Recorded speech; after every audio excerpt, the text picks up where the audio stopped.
Yo!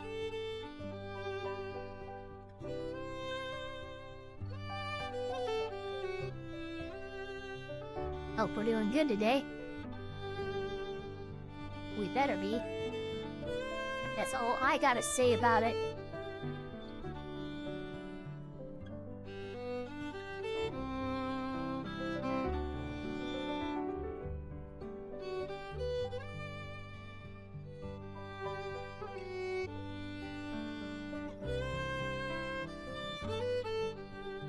Oh no, Moto. Oh, damn it.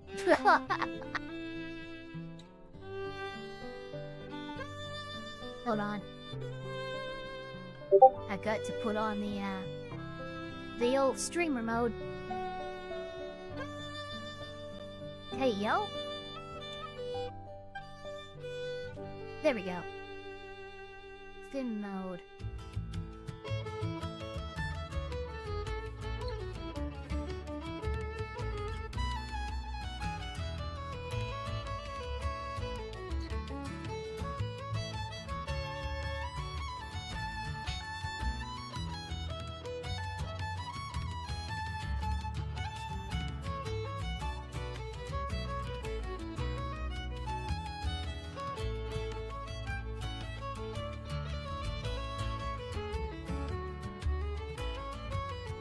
There we go.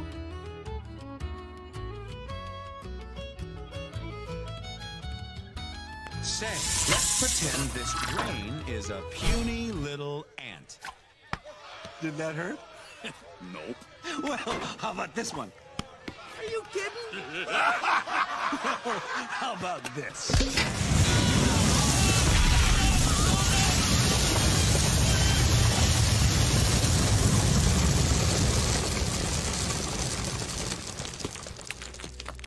Anyone you want to call out in the heavyweight division? Oh, you know it, lad.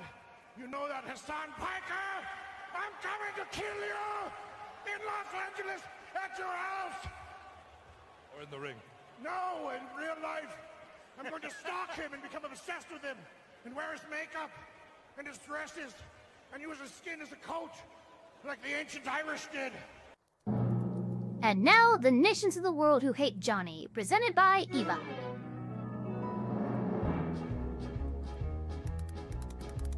United States, Canada, Mexico, Panama, Haiti, Jamaica, Peru, Republic Dominican, Cuba, Caribbean, Greenland, El Salvador, Puerto Rico, Colombia, Venezuela, Honduras, Guyana, and still Guatemala, Bolivia, then Argentina, and Ecuador, Chile, Brazil, Costa Rica, Belize, Nicaragua, Bermuda, Bahamas, Tobago, San Juan, Paraguay, Uruguay, Suriname, and French Guiana, Barbados, and Guam. Norway and Sweden and Iceland and Finland and Germany now one piece. Switzerland, Austria, Czechoslovakia, Italy, Turkey and Greece. Poland, Romania, Scotland, Albania, Ireland, Russia, Oman. Bulgaria, Saudi Arabia, Hungary, Cyprus, Iraq and Iran. There's Syria, Lebanon, Israel, Jordan, both Yemen, Kuwait and Bahrain. The Netherlands, Luxembourg, Belgium and Portugal, France, England, Denmark and Spain. India, Pakistan, Burma, Afghanistan, Thailand, Nepal, and Bhutan, Cambodia, Malaysia, then Bangladesh, Asia, and China, Korea, Japan, Mongolia, Laos, and Tibet, Indonesia, the Philippine Islands, Taiwan, Sri Lanka, New Guinea, Sumatra, New Zealand, and Borneo, and Vietnam.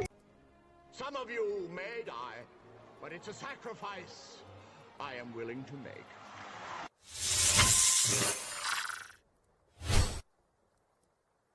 Oh my god, look at that. Everything worked the way it should. And there was no problems ever. No scuff. The background music was always there. You're hearing things. Well, you weren't hearing things.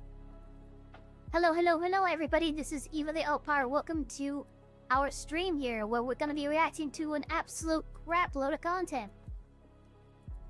Welcome to the chat Magma Fox Project, Akakun, Festiva, The Best Remy, Avenged 900, Cardinal Crimson, McSkittles, Wanda Hamae, and Allied Fanathigari said, Head Plaps, okay. YouTube is being very weird from my outside and that blood sacrifices for the Elfpire, yes. Yes, always and forever. Shalom, shalom, everybody.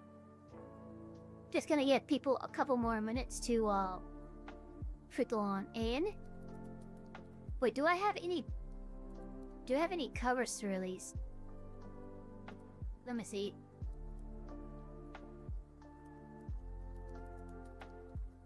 Videos. 2D live covers. Well, I got a few.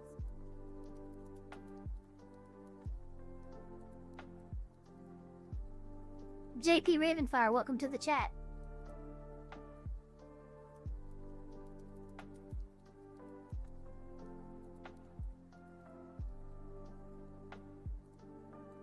Here, we'll do this one.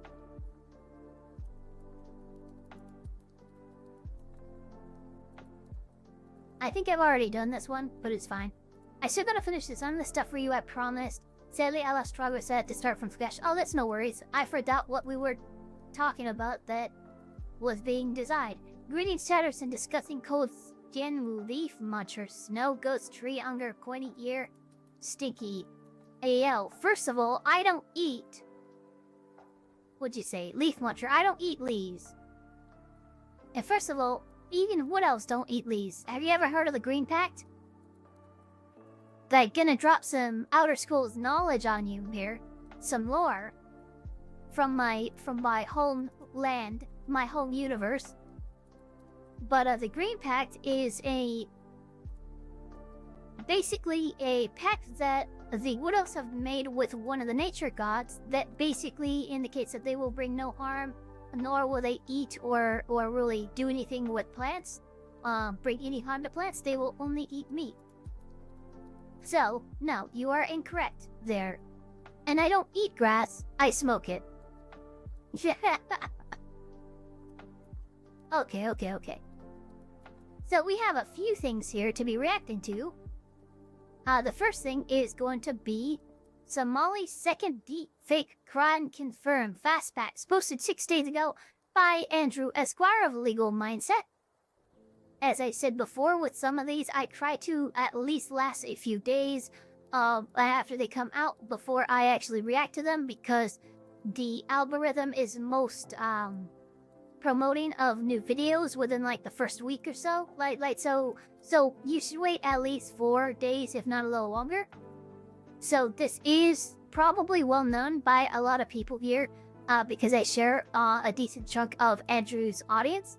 But yes, the second deepfake crime has been confirmed regarding the many charges now that Johnny Somali is facing in South Korea.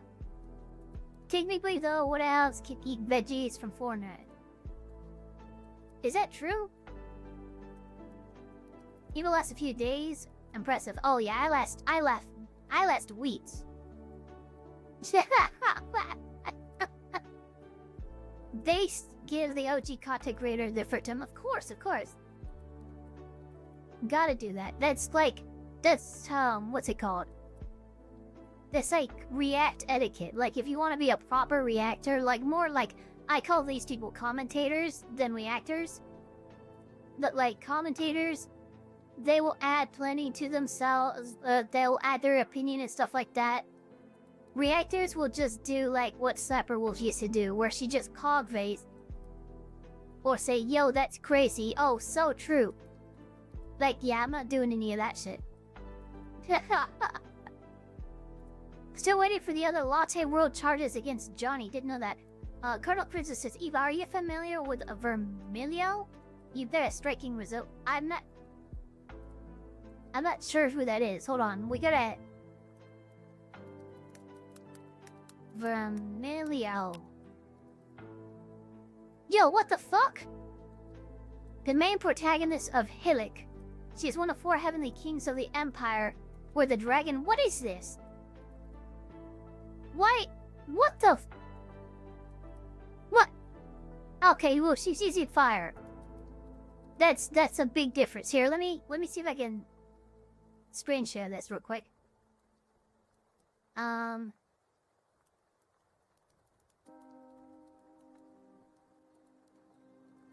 There we go. Okay, so yeah, this does bear a strange resemblance, not gonna lie. but she clearly uses fire in her stuff based on like some of the things here. And so, oh shit, what the fuck? Dissected blood chamber of a what? Oh shit, Carmela's vermillo larvae, okay. So obviously there's the enemy character. And then there's the insect, I guess. I know I'm wrong, but I keep using wood elf stereotypes because they are the ones that make you mad. I even used to do a term and you even said I know I had a little okay, well, I thought you just typoed, honestly. Honestly, thought you typoed. But honestly, if you want to truly, like, use snow elf based freaking slurs and stereotypes, if you want, like, ask me if I want any mushrooms. Ask me if I want to go spelunking. These are things that will anger me greatly, because it kind of led to the genocide of my entire race. But yeah, this is, I will say, it's a surprising resemblance. There's also, what's it called? There was another anime, something of the Magi or something like that. What is this, tribal redhead girl who's just fucking crazy strong? Oh, this is Wind and Fire, really. I forgot about Hulk. That was a fun anime. How's your sight these days? Fine? What, is she blind? Every one of Eva's mods has a gimmick. Raven Fire has fire, Meteoric has weather, aka Akka is bad luck. What? Wait a minute, what? That's your thing? Bad luck? Devil Castro. Eva, did you see that the Trump media group joined Rumble against that Brazilian judge a couple of months ago? Really? Interesting. Morgiana, yeah, that one, yeah, hold on. This one, I have also been compared to Morgiana. Which, base, not gonna lie.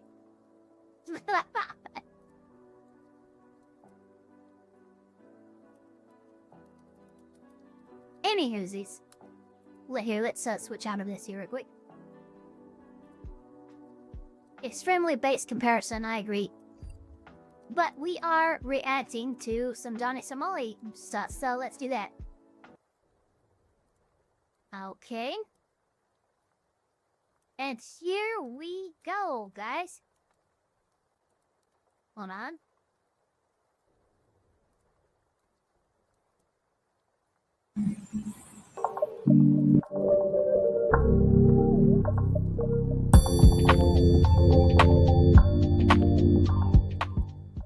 See, you this. Okay, first of all, we now have confirmation. Oh, hold on. First of all, Morgiana, the combat I've seen her do, she seems to be mostly a hand-to-hand fighter. But maybe that's just me.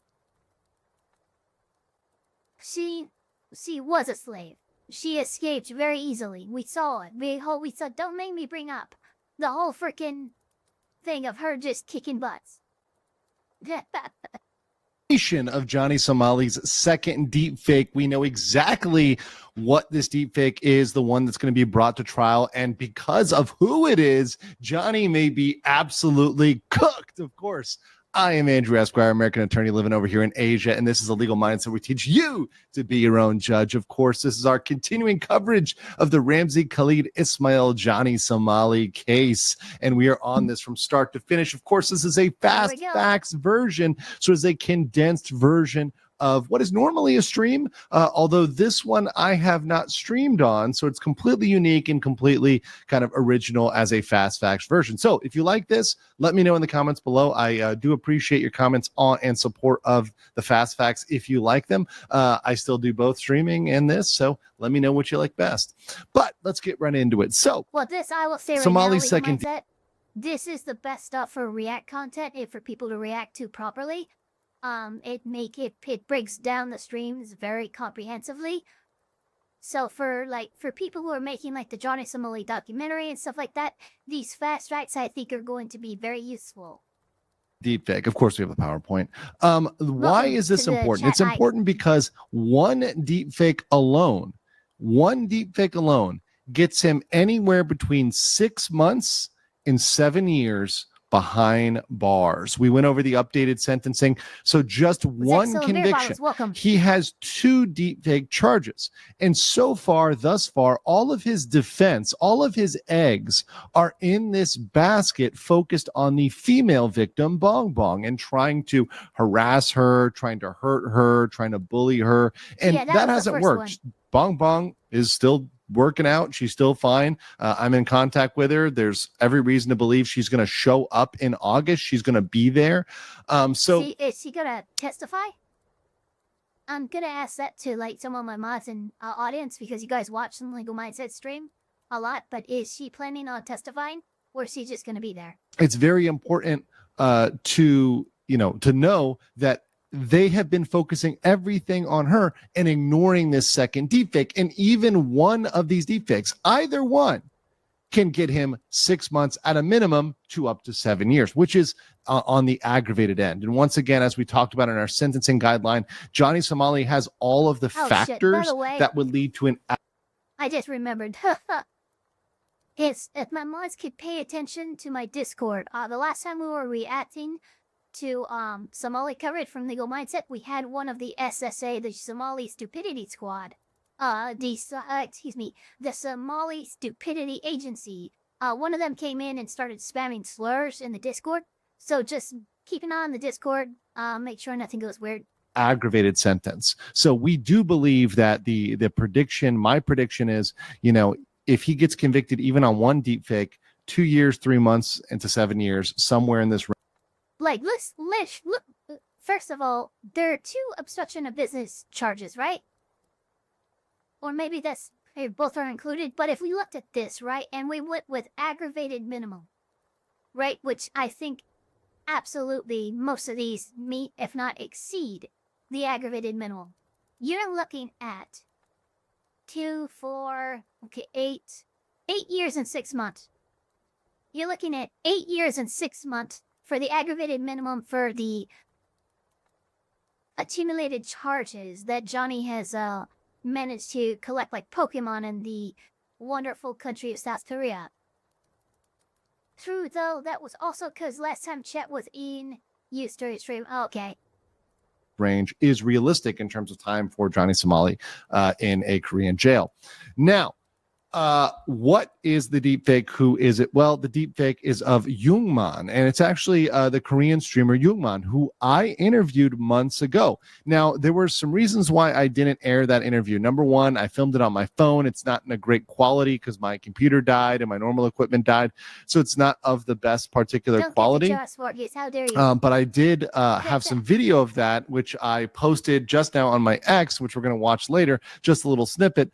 That's one reason why I didn't do it. Also, Youngman got in some trouble because in addition to covering Johnny Somali, he was also very politically active, and he actually threw a brick through the courthouse window of the courthouse where, ironically, Johnny Somali is going to is on trial. Shit. So, ironically, he threw a brick through Johnny Somali's courthouse window. That's obviously funny. He got in some trouble for that. It was a very controversial moment, and because of that happening at the time, I chose not to air that footage. However, months later, this becomes completely relevant, and taking that portion of the interview as it relates to the deepfake is very relevant because it shows his commitment to not drop this, which we're going to get to at the end of this. I'm going to show you the raw footage. But actually, this photo, it's actually Youngman and Hank naked, both of them. And of course, I've censored it here. And they are kissing and rubbing their bodies together, their naked bodies together.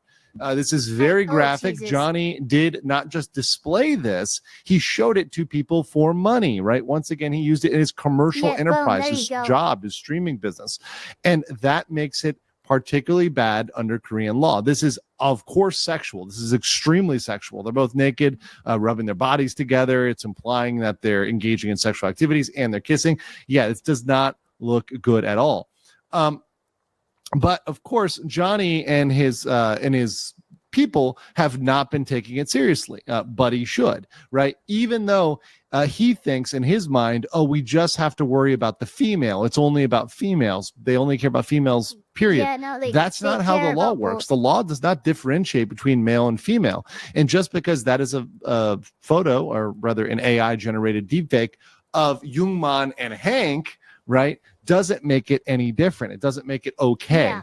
And just because he might feel a different way about it than him personally and a woman, it's actually just as severe under the law. Oh, wait, so Youngman won't actually refuse to testify? If he's asked, okay.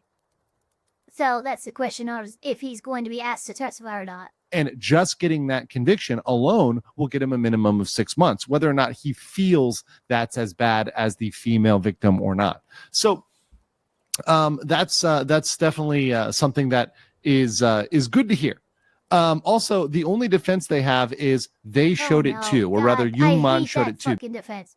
That is the most retarded fucking defense on the planet. Because Jungmann did show this clip on his stream. He did go and pull this up and say, look what these guys did of me. That's not a defense under Korean law. Saying, hey, they showed it too, or he showed it, or another person showed it, does not remove the criminality of the action at all whatsoever. So therefore, they really don't have a defense for this, because it's very clear they, in fact, are conceding that he showed it. So they've really got nothing that's an actual defense for this deepfake. No, they just haven't It's really open and shut. Yeah, shit. I mean, that's the thing. The defense, if they showed it too, is you have to admit that the thing was created and that you showed it. If you are admitting that other people also showed it, which again isn't a valid defense. So yeah, this is I mean, for both the first and second deepfake charges, I mean, Johnny's fucked. So he's looking at, he's looking at 4 to 6. Just, I think, minimum, just for the deepfake charges. You know, he could get up to 12, I know. But I don't know. I don't think he's going to get that much for just these 2 charges. He could get it after all the charges are applied and sentenced out, his stuff. But, like, I don't know. I don't think both deepfake charges is going to amount to, like, 12 years. I don't think that's going to happen. So let's get to the actual interview. I want to give you guys a little bit of taste of Jungmann and his dedication and how he filed this, and kind of tying this interview I had back with him months ago with what we found out recently and confirmed through the Somali conviction team. So let's check this out right here. This is my interview. Once again, sorry it's a little bit small here, but this is my interview with Jungmann back a couple of months ago. Of the biggest thing, number one thing, you still have a report, a goso, against Johnny Somali for deepfake, correct? 아직 조니 소말리한테 딥페이크 관련해서 고소건이 지금 진행 중이고 있는 건가요? 네, 며칠 전에도 이제 그 경찰서 가서 2차 조사, 피해 조사하고 왔습니다. I went to the police station even a few days ago for deeper inspection and investigation. Okay, so that's ongoing right now, and you just went to the police stations. This is like new news. 새로운 뉴스군요. 최근에 경찰서 갔다 오셨고 이제 이 사건이 지금 진행 중인 거. 그렇죠. And also, by the way, this happened months ago, so just understand this was new news filmed months ago, and it just so happened that when I interviewed him, he had just filed this deepfake charge. So isn't it funny how it all comes around? Also, I heard that they tried, Johnny and Johnny's attorney tried to settle with you for the deepfake. Is that correct? Oh, did they really? 조니 소말리랑 Nice. 그 측의 이제 변호사 측이 좀 합의를 요청했다고 하는데 혹시 사실인가요? 네, 이메일로 뭐 조니 소말리 뭐 지인이다, 원하는 조건에 맞춰주겠다 이렇게 이메일이 저한테 왔는데 그게 변호사인지 아니면 뭐 한국진인지 모르겠는데 하여튼 저한테 이메일이 왔더라고요. 네. He's not sure if it's from Johnny Somali's attorney or his just friend in Korea. Yeah, He's got an email saying that I know Johnny Somali. If you tell us what you want, what's the deal? We'll try to match your price. So it could be that he doesn't even have a lawyer. He's just trying to settle it with a friend. Right. It could have been, by the that's way, funny. it could have been Hank for all we know, because Hank's been trying to lawyer this the entire time. So that could have very well been Hank emailing, who knows, but it could have been that private attorney. We haven't confirmed that exact email chain, but this was, an offer to settle. They actually tried to get him to back down even months ago. And that's because they knew these deepfake that's charges were absolutely serious. right, actually. Yeah, GP Raiden Fire just mentioned something. A civil settlement doesn't squash the criminal prosecution. That's not how it works in America. I'm sure that's not how it works in Korea. Because the police and the higher authorities have chosen to take and run with these reports and apply these charges. And it's not just civil anymore, it's criminal, right? Maybe I'm wrong on that, on how the Korean law works, but I'm pretty sure the offer of a private civil settlement doesn't squash the criminal prosecution. At least whoever was trying to contact them was trying to make this go away because they knew, oh crap, the police are taking this seriously. So very important note here, guys. Very important note that pretty much as soon as they filed that, they were trying to get him to drop it and get it to go away. 어쩌면 변호사가 있는 것도 아니고 진짜 그냥 친구 불러서 그렇게 했던 걸 수도 있는. 그렇죠. 진짜 친구일 수도 있었던 거고. 아무것도 예상할 수가 없어요. But here's the most important thing. Are you going to settle with Johnny Somali? 합의할 생각이 있으신가요? 저는 1,000만 원이든 1억이든 10억이든 소말리에 대해서 합의해줄 생각도 없고 그냥 그대로 처벌을 받길 원합니다. No matter how much they call, whether it's $1 million, $1 billion, I have no intention of settling with Somali. I want him to be punished as for what he done. 제발 빵가기를 경고하겠습니다. I really want him to go to jail. Fucking days. Hear that? Doesn't matter if it's $1 million, billion, won, USD, does not matter. Yeah. Not settling really wants him to go to jail. That's awesome. We did clip that. So yeah, That's there you have awesome. it. That's from that unreleased interview. I guess I felt it in my bones a while ago that Johnny Somali would try to settle with people, would try to get them to not talk, to try to, Of hush course. them and get them out of the picture. Well, that hasn't worked. That's not going to work. And that's absolutely glorious news in this case that we have folks, both Bong Bong and Youngman, who are dedicated to pursuing this against Johnny Somali and putting him away. And like Youngman said there, he really wants him to go to jail. And I could not share that sentiment more. If you share that sentiment, smash the like button, leave a comment below, and I'll catch you on the next. Are you guys enjoying the stream today? Oh my god. Hold on, I did the thing to fucking Sir on. We have to watch that. That's one of the best fucking we'll be right back things I've ever seen. And I'll catch you on the next. Are you guys enjoying the stream today?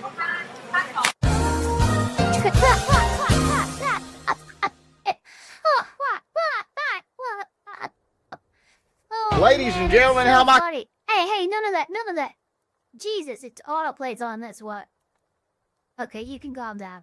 Go to the next one. Okay, so that was amazing. Speaking of things involving Korea, we're gonna go north of the border for a little bit of a worse country, I would say. Just based on, I don't know, political standing and stuff like that. But we're going to see by Will Films here. He's only got about 4,000 subscribers, but he has a seat called How North Korea's Most Advanced Warship Sank in 7 minutes. So this is what happened with the North Korea's latest freaking top of the line warship. It literally belly flopped and drowned basically as soon as it went in. We're gonna look at it real quick. May 21st, 2025, Chongjin, North Korea.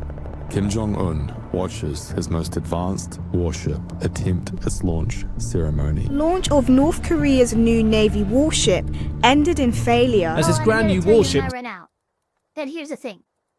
What they tried to do here, and let me Sank. there we go, you can see my cursor. So what they tried to do here in North Korea went worse, but according to them, they have the best pizza, burgers, ramen, and barbecue in the world. Yeah, and according to them, Kim Jong-un doesn't poop or pee because his body is 100% efficient. I'm sorry, but I'm calling cap on the claims of North Korea. Anyway, What they are attempting here, from what I'm seeing from this graphic, is what's known as a side launch. It is an archaic way of launching large vessels after completion. It's the Vikings used to do it until they actually did the bow launch, which is the, stern to bow. They actually slide in. But this is a common issue, especially with the bigger the boats they get. And from what I understand, Korea is not used to implementing this type of launch strategy. So not only were they using an archaic and outdated method of launching a boat in the first place, but they also were using a method of launching a boat that they had not done before, especially for a ship of this size. Chigamisa, welcome to the chat. Remember when they claimed to have found a unicorn? I do not remember that. Holy shit.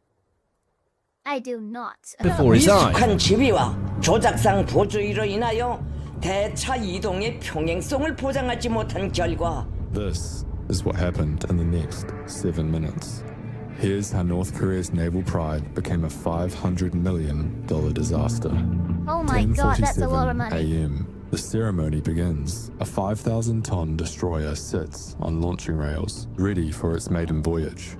Kim Jong-un stands with military officials, expecting another triumph. At 10:52 a.m. So, it's not on purpose. The side launch indicates incompetence. The very fact that they are even attempting a side launch with a vessel this large speaks to incompetence, not sabotage. I would say it would be sabotage if it was a more tried and true method of launching boats that they've used in the past and still something went wrong. That would indicate sabotage. But no, this is just pure incompetence. Something goes wrong. Let's take a look at what happened. The transport system supporting the ship's stern detaches first. The massive destroyer begins sliding into the harbor uncontrolled. Oh, that's 10:54 a.m. Kim Jong-un realizes this isn't going according to plan. Emergency crews scramble as the ship tilts at a dangerous angle. At 10:58 a.m., the physics become catastrophic. The stern enters the water while the bow stays locked to the dock. A 5,000 lady. And I've seen maybe because I think I've seen them done before, but with much wider berths in terms of the vessel. I don't know. Any competent person, any competent boat builder would tell you not to try a side launch with a vessel this size. Absolutely. Once again, it's why I think it's not sabotage. It's incompetence. ton ship tears itself apart. At 11:05 a.m., it's over. North Korea's most advanced warship lies on its side in Chongjin Harbor. Within hours, blue tarps cover the wreck. Oh yeah.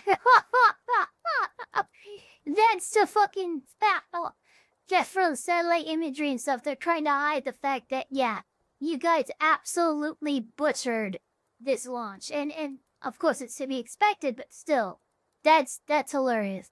Package to hide the embarrassment from satellite surveillance. This is Chongjin Shipyard in northeastern North Korea. Unlike the successful launch just weeks earlier at Nampo, this facility lacked proper infrastructure.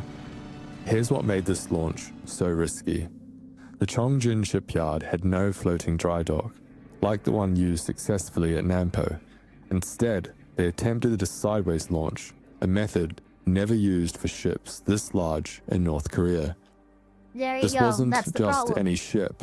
The Cho Hyon class destroyer carried 82 missile launch cells, advanced Russian radar systems, and Holy nuclear-capable cruise missiles.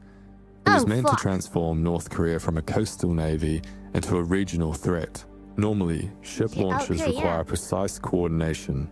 All support mechanisms must release simultaneously. So, honestly, this is When probably they a good don't, thing that this the warship forces sank, can right? literally tear a ship apart. Here's what went wrong at Chongjin. The wheeled support units Oh, dude, under the I stern promise you, Kim Jong-un is going to find every worker involved with this ship launch, and their families are dead. That's what's going to happen. I promise you that. either caught on the rails or fell off entirely. This created uneven forces across the ship's 142-meter length. As naval expert Carl Schuster explained, when part of the ship moves, but the rest doesn't, the stress will warp the hull, induce cracks, and possibly lead to a snapped keel. Kim Jong-un called the disaster a criminal act caused by absolute carelessness. Within days, the arrests began. Chief Engineer Kang Jong-chol arrested. They're all gonna die. Hull Workshop They're gonna head be killed. Kan Hoyon-hak arrested. Deputy Manager Kim Yong-hak arrested. North Korean state media claimed underwater inspections showed no holes on the warship's bottom and called the damage not serious. But satellite imagery told a different story. South Korean and US intelligence confirmed the launch had failed catastrophically. Kim Jong-un ordered the ship to be restored by next month, an impossible timeline for a vessel this damaged. North Korean lacks the floating dry docks needed to even lift a 5,000-ton ship for repairs. As retired South Korean Admiral Kim Duk-ki explained, it's easy to repair a ship in a dry dock after draining the water, but they don't have the facility. This disaster reveals the gap between North Korean military propaganda and reality. The failure was documented in real time by multiple nations. What was meant to be a show of strength became a demonstration of technical limitations. This incident illustrates a fundamental problem with authoritarian military development. Political pressures creates dangerous technical shortcuts. Today, the destroyer remains partially submerged in Chongjin Harbor, covered by blue tarps. The problem is, it wasn't the engineer's fault. The ship was designed fine. The problem is North Korea doesn't have the resources to support ships of this size, and Kim Jong-un basically asked these people to do the impossible. The incident highlights the challenges that can arise when ambitious military projects meet complex engineering realities. The 7 minutes that were meant to show... I mean, not bad, but yeah. Is it still there? I'm not sure. We can check that real quick. Is the failed launch anti-ship still there? Based on recent report, the North Korean warship that capsized during a failed launch attempt in May has been refloated and is undergoing repair efforts. So yeah, it has been refloated, and it is currently being repaired. So yeah. It didn't set them back. It set them back, but didn't set them back a ton. So that's kind of what happened there. But that's fine because now we have Nate the Lawyer, and again, this is Nate the Lawyer, a freaking amazing law tuber and lawyer. He has released a video 3 days ago. Again, a little sooner than I would like, but this is a good one, and I want it out there. Ben Shapiro is being deceptive, deceitful, and dishonest about Derek Chauvin. Here's the proof. I'm guessing this has to do with the fact that Ben Shapiro has called for President Trump's pardon of Derek Chauvin, but he's not telling you everything about that. And what's particularly egregious about this is Ben Shapiro is a lawyer. He knows the law better than this, and he's grifting and he's lying to people.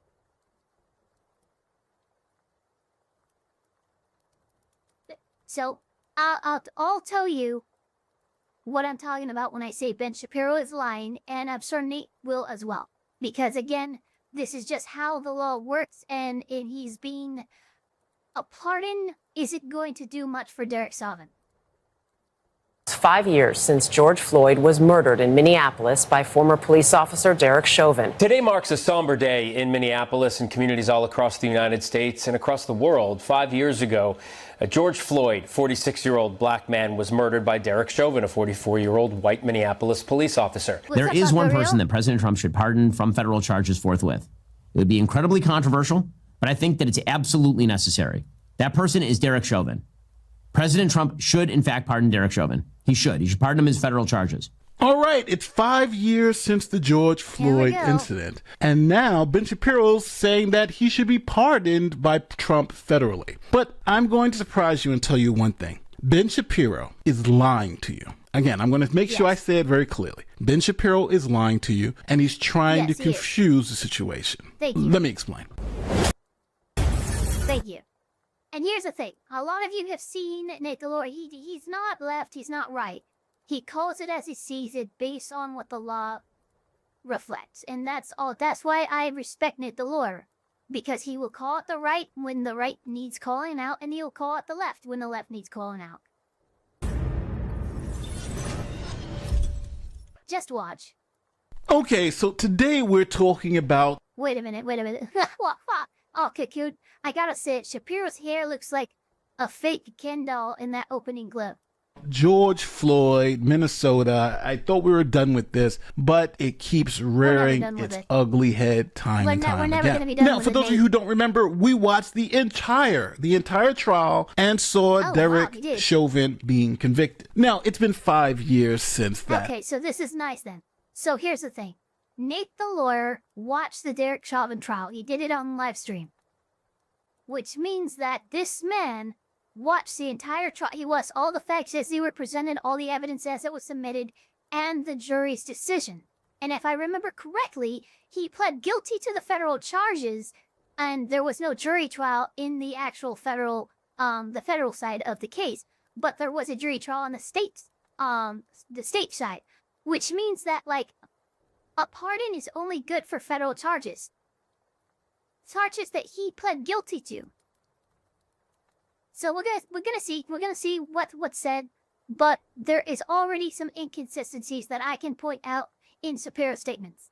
That happened, and Ben Shapiro has come out with a couple of videos claiming that President Trump should pardon Derek Chauvin for his federal crimes. Now, there's been a lot of you who've asked me to look into Ben Shapiro's reasoning about why Derek Chauvin should get a presidential pardon and see if I agree with it. And I'm going to tell you, not only do I not agree with it, I think Ben Shapiro is honestly trying to con his audience. I think he's playing all of the people who believe he's asking for a presidential pardon for Derek Chauvin. He's playing you for a fool. Now, I know that's a crazy statement, but let me explain to you how I've come to that conclusion. But first, I have to educate you on what happened with Derek Chauvin. Derek Chauvin was prosecuted in 2 separate jurisdictions. First, the state of Minnesota, where he was found guilty of the second-degree unintentional murder of George Floyd. As it says here in the amended complaint, second-degree murder unintentional while committing a felony. Now, that underlying felony was assault. And that's because Minnesota, if you assault someone and that assault leads to them dying, then you can be charged with what's known as felony murder because you were committing the felony of assault. That assault led to the person's death. Then you have felony murder, which can get you up to 40 years in prison. And since this is an unintentional, as it says here, unintentional second-degree murder, you don't have to prove that Chauvin actually intended to commit the murder. You just have to prove that he intended to commit the underlying felony, which was assault. And I think you can make an easy argument that he committed an assault against George Floyd. And in the commission of that assault, George Floyd died. There you have felony murder, there you go. Which he was. And that's how that works. Again, it's not like he's a horrible person. He did this intentionally, but in the commission of the illegal act that he was doing, that illegal act, the assault, led to the murder, led to the death of what's his face, George Floyd. Whether or not you believe he killed somebody or somebody doesn't look. Bowsette, you need to stop. In the court of law, and a jury of his peers found him guilty of doing these things. We don't get to relitigate this, and we're not going to relitigate it in my chat either. Okay? The court and the appeals courts and the federal court have found him guilty. He pled guilty, which means he admitted that yes, I did this. Okay? So in the eyes of the law, he did this thing. And it's not going to be relitigated in a freaking YouTube stream chat, okay? We're going to click continue, and we're going to watch the video. Convicted of. Now, in the case in the state of Minnesota, there was a jury. We watched the trial. All that occurred. Derek Chauvin didn't plead guilty to anything in the Minnesota case. Now, let's move to the federal case. Now, in the federal case, Derek Chauvin pled guilty. There was no jury. There was no trial. He pled guilty. Now, Derek Chauvin pled guilty to willfully depriving 2 citizens of their constitutional rights, specifically the right to be free from unreasonable search and seizures and the right to be free from unreasonable force by police officers. Now, again, Derek Chauvin admitted to depriving 2 citizens of their rights that led to these charges. One was a juvenile, and that event occurred on September 4th, 2017. And the second was the George Floyd incident that occurred on March 25th, 2020. Now, this is what Derek Chauvin is on record to admitting to. The defendant admits that his willful use of unreasonable force resulted in Mr. Floyd's bodily injury and death because his actions impaired Mr. Floyd's ability to obtain and maintain sufficient oxygen to sustain Mr. Floyd's life. And when it comes to the juvenile, the defendant admits, he admitted to this, to using unreasonable force was so willful as evidenced by the report the defendant wrote about the incident in which he omitted that he repeatedly struck the juvenile in the head with a flashlight, grabbed juvenile by the throat, and used his knee to pin juvenile to the ground for more than 15 minutes. This is in the federal conviction that he pled guilty to because he pled guilty. He pled guilty to using unreasonable force against 2 individuals, not just George Floyd, but also in 2017, this juvenile, this minor. Okay? So this establishes a pattern of behavior, of unreasonable behavior on behalf of Derek Chauvin. The defendant's willful uses of unreasonable force resulted in the bodily injury to juvenile 1. And here is Derek Chauvin's signature on this plea agreement to denote that, yes, he signed this. No, this is what it was. This is part of, he was convicted in 2 jurisdictions. He was convicted on the state level in Minnesota for specifically the George Floyd incident, but he was also federally convicted over his actions against 2 individuals. That would be George Floyd and juvenile 1, which we don't know the name of because he was a juvenile when it happened, and so those records are sealed. And the penalty of perjury that everything he's saying in this document is true. And his attorney also signed it. So let's just put it all together. Minnesota, you had a jury trial, unintentional murder, all that stuff about fentanyl and all that stuff applies in that particular case. And in that case, a jury found him guilty of the 2nd-degree murder that was unintentional. Then you have the federal case, which is totally different. It's not about George Floyd being killed, but that Derek Chauvin admitted to depriving both Floyd and an unnamed juvenile of their constitutional rights. There was no trial and there was no jury. So now we have the 2 separate cases, the murder case in Minnesota and the deprivation of rights in the federal circuit. Now, when it comes to what Trump can do, he can pardon Chauvin for the federal deprivation of rights. Now, in that particular case, remember, Chauvin has said, I did this. I deprived this juvenile, who was like 12 or 14, of his rights when I bashed him over the head with the flashlight and arrested him unjustly, right? That's one of the federal charges. And then the second charge is Derek Chauvin admitted to using excessive force against George Floyd, and that was also a deprivation. And that deprived him of his constitutional rights. Again, Bowsette, instead of talking and relitigating the stateside case, we're focusing on the federal case. Please focus on this. I get this is a hot button issue for some people, but let's be real. Of rights. So now let's listen to Ben Shapiro explain what exactly he's going after here. But when it came to BLM, the inciting event for the BLM riots that caused $2 billion in property damage in the United States and set America's race relations on their worst footing in my lifetime, was in fact the railroading of Derek Chauvin in the death of George Floyd. The evidence demonstrates that Derek Chauvin did not in fact commit murder of George Floyd. George Floyd was high on... He had a significant pre-existing heart condition. Now, I'm stopping this right here because Ben Shapiro is being incredibly, and I'm going to say it, incredibly dishonest with the law here. Now, if this was just some novice who wasn't an attorney, I would give them a lot of slack. I would be like, well, this may be a concept they don't understand. But Ben Shapiro, he's a lawyer. And I know for a fact...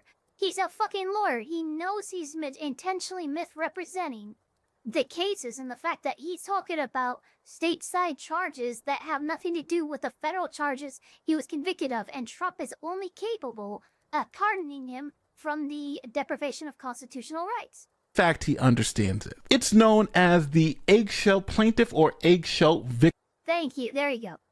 Okay, so eggshell plaintiff or eggshell victim of defense.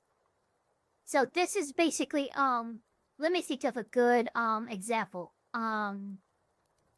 Okay, so you are robbing a bank. Okay, you go to rob a bank.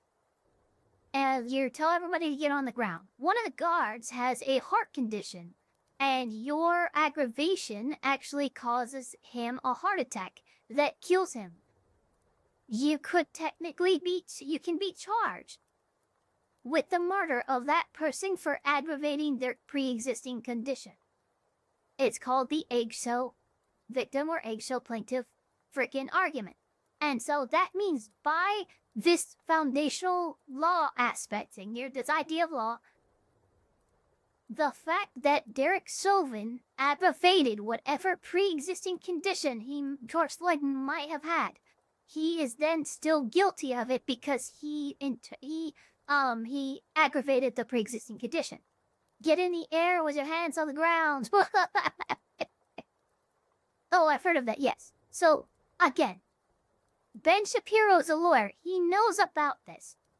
And he knows that there's a foundational conflict in how we actually argue and defend cases and stuff like that and do things like this. So even if we were to follow the logic of Ben Shapiro and say why he should be released, why he should be pardoned, it becomes an invalid argument when you apply the eggshell victim argument. Because guess what? Okay, fine, he had a pre-existing condition. Derek Chauvin still aggravated that condition, which led to his death. Victim rule. The principle here is you find the victim as they are. Here is an example that happens all the time in the law. Someone goes and robs a bank or even a store. Oh my god, I promise you, it's not pre-washed. It's just a very common example when you want to explain the eggshell argument. Oh my god, I can't believe he made the same exact... Okay, let's continue. Oh, sorry, that's so fucking funny. Here is an example that happens all the time in the law. Someone goes and robs a bank or even a store, and the clerk behind the counter has a pre-existing heart condition. So when the robber pulls out the gun, the person then has a heart attack. Well, in that particular case, that robber would be charged with the murder of that person who had the heart condition because you take the victim as they are. And this also happens a lot with elderly people, where if you push down on someone who's 90 years old, they could die from that fall, where if someone who is, let's say, 50 or even in their 20s wouldn't. Now, that was a long way to say, in law, it doesn't matter what your pre-existing... Exactly. Patrick Bowser, it is a common example. I mean, even I've heard of that example. Yeah, I mean, this example was most frequently brought up when the George Floyd stuff was being litigated. But it's a valid argument, and it's insane to me that Ben Shapiro is saying that because of George Floyd's pre-existing conditions, the fact that he was high on fentanyl or whatever the fuck, oh, that means that Derek Chauvin is innocent of what he actually did, which was aggravate George Floyd's conditions and deprive him of his civil rights to a point where it actually caused his fucking death. So he is charged with murder based on this argument. The condition is. If someone exacerbates that condition that leads to your death in the commission of a crime, then you're going to be held accountable under the murder statute. Ben Shapiro knows this, every lawyer knows this, and again, I think he's lying. Yes, that's a thing.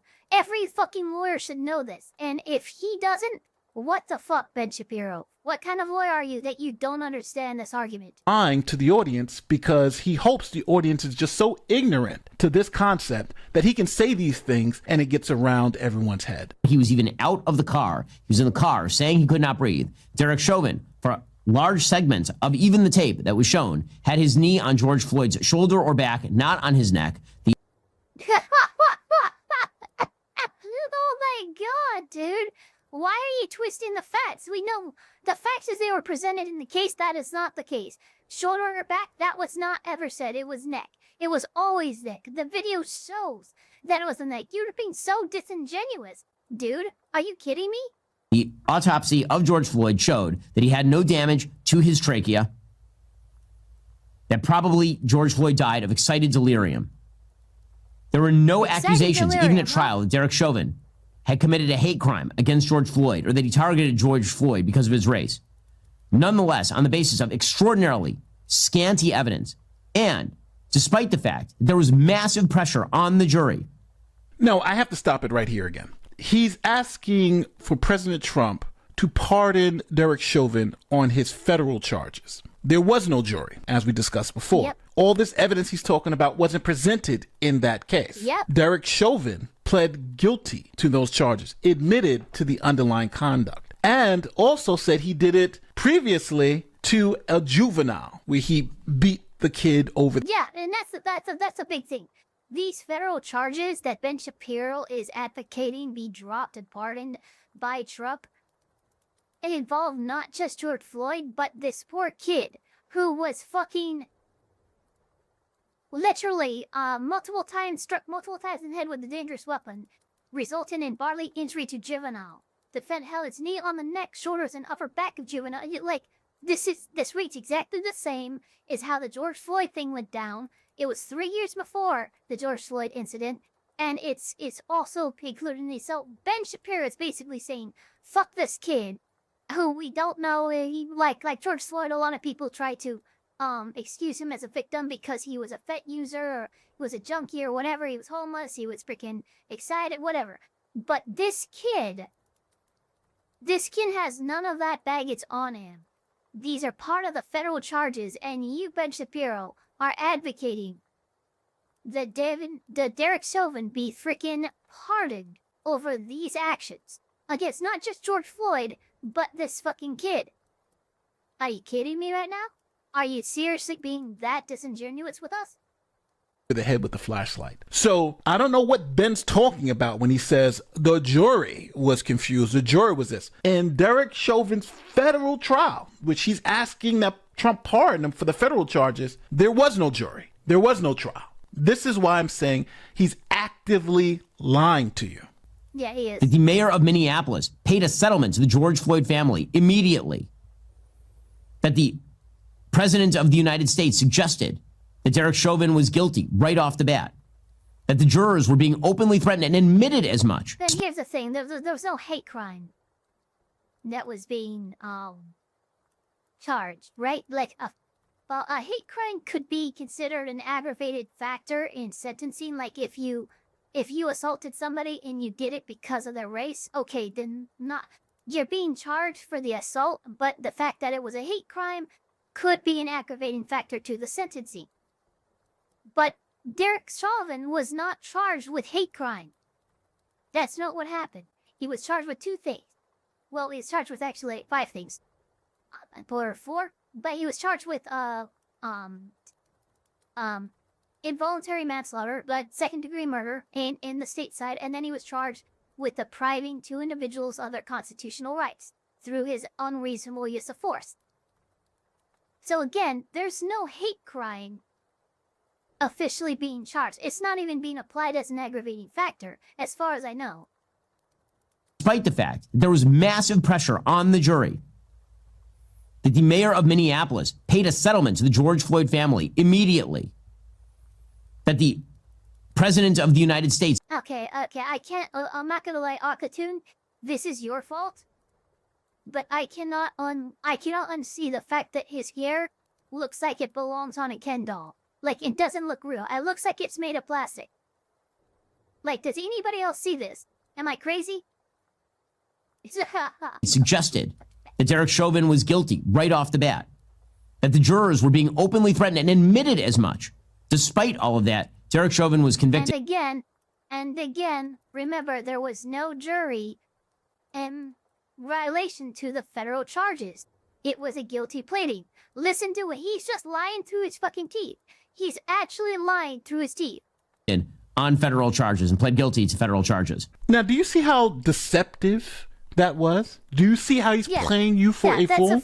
There was no jury in the federal case. He wasn't convicted by a jury in the federal case. That's the state case he's talking about. In the federal case, he said, yes, I beat that 14-year-old with a flag. They were 14? They were 14 sucking years old and you're trying to get Trump to pardon this? Are you fucking kidding me? You absolute piece of shit. You absolute piece of shit. Flashlight, depriving him of his constitutional rights because I was a police officer. So he's asking President Trump to pardon him for that? That's before George Floyd. Yeah. Oh, see, I love Nate went on the same beat that I did, because that's what I'm so pissed about. I'm like, okay, you can throw George Floyd aside as far as the federal charges are, but the federal charges were depriving two individuals of their civil rights, their civil liberties, and one of them was a 14-year-old kid that he beat over the head with a flashlight and put his knee to his neck. Are you gonna tell me that Derek Chauvin is fucking innocent? My fucking god. My fucking god. And Ben Shapiro... Gee, how is there more? How is there 5 minutes more? Shapiro needs to read this plea agreement because Derek Chauvin actually admitted to depriving George Floyd of his rights because he used excessive force.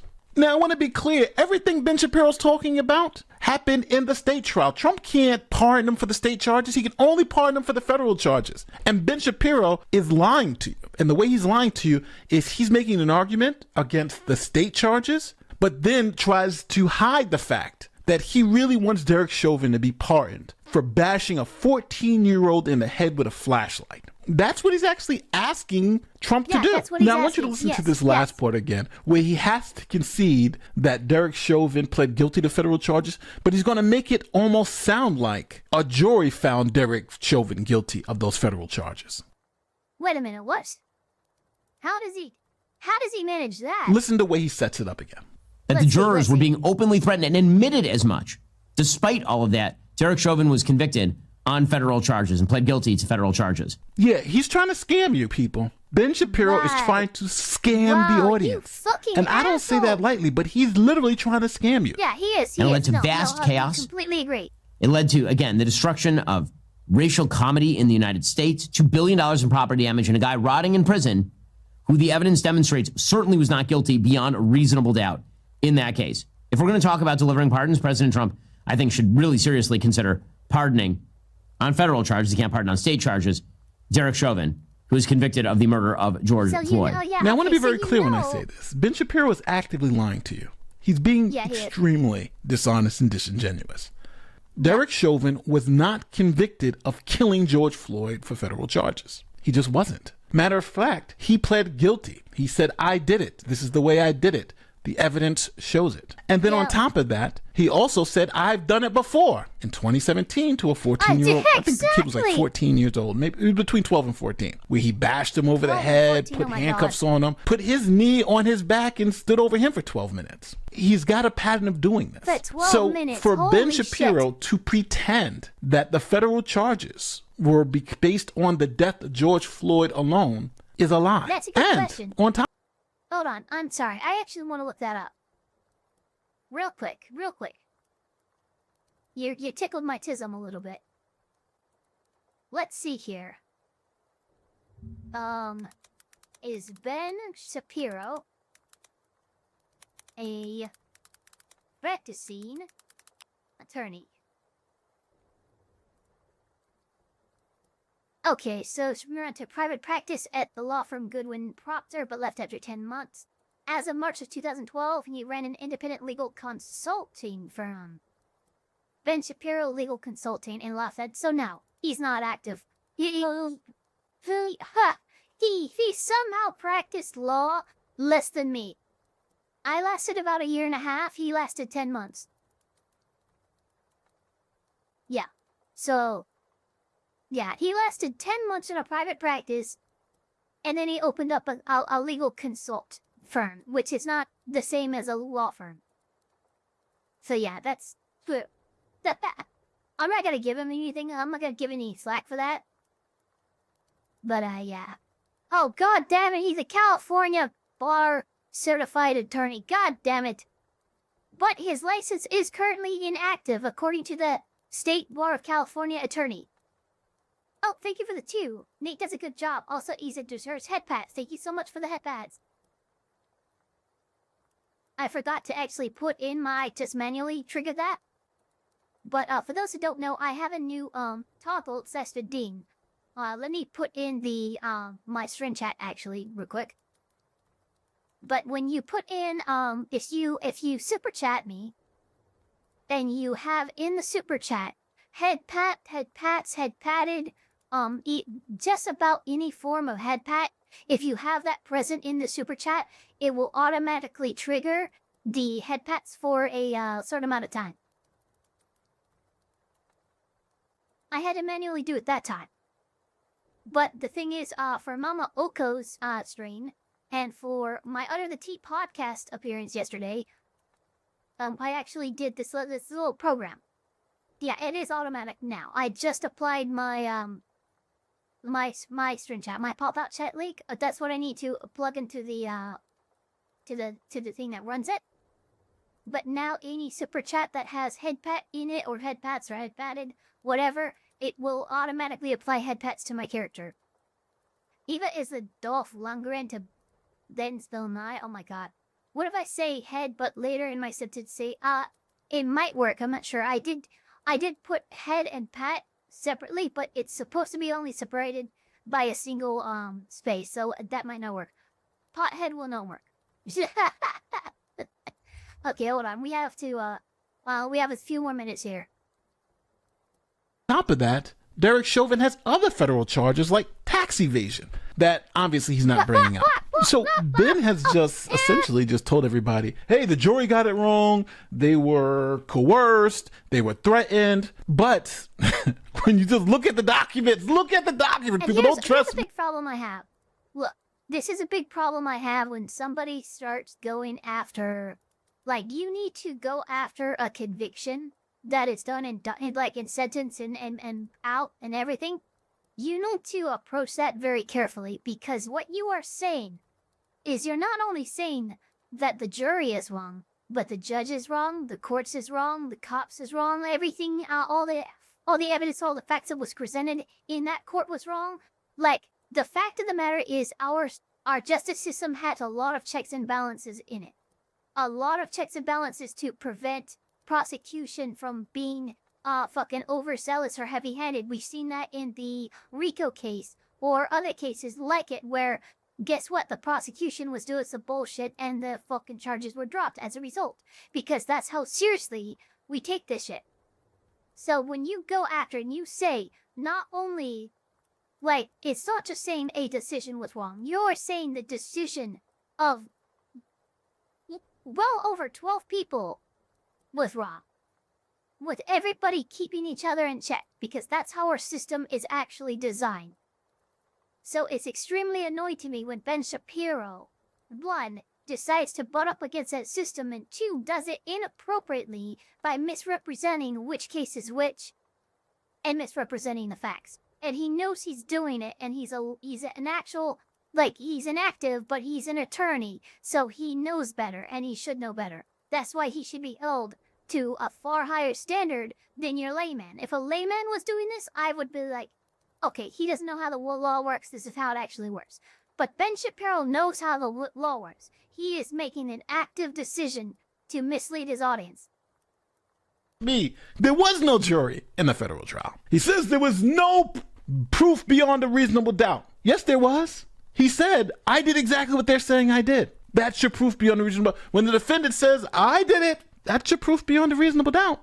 He said he did it. Twice. I don't understand. Now, if he was asking for donations to pardon Chauvin on the state charges, trying to get the governor of the state, then I think he'd have a better argument. But as of right now, his argument to ask Trump to pardon Chauvin on those federal charges, which had more to do with depriving citizens of their constitutional rights as a law enforcement officer, the 14-year-old. So Ben Shapiro is trying to grift you. He's trying to lie to you, but this is not any type of legal analysis. And everything that he's saying about the Chauvin trial, even if I agree with the stuff he's saying with Minnesota, which I don't, but even if I...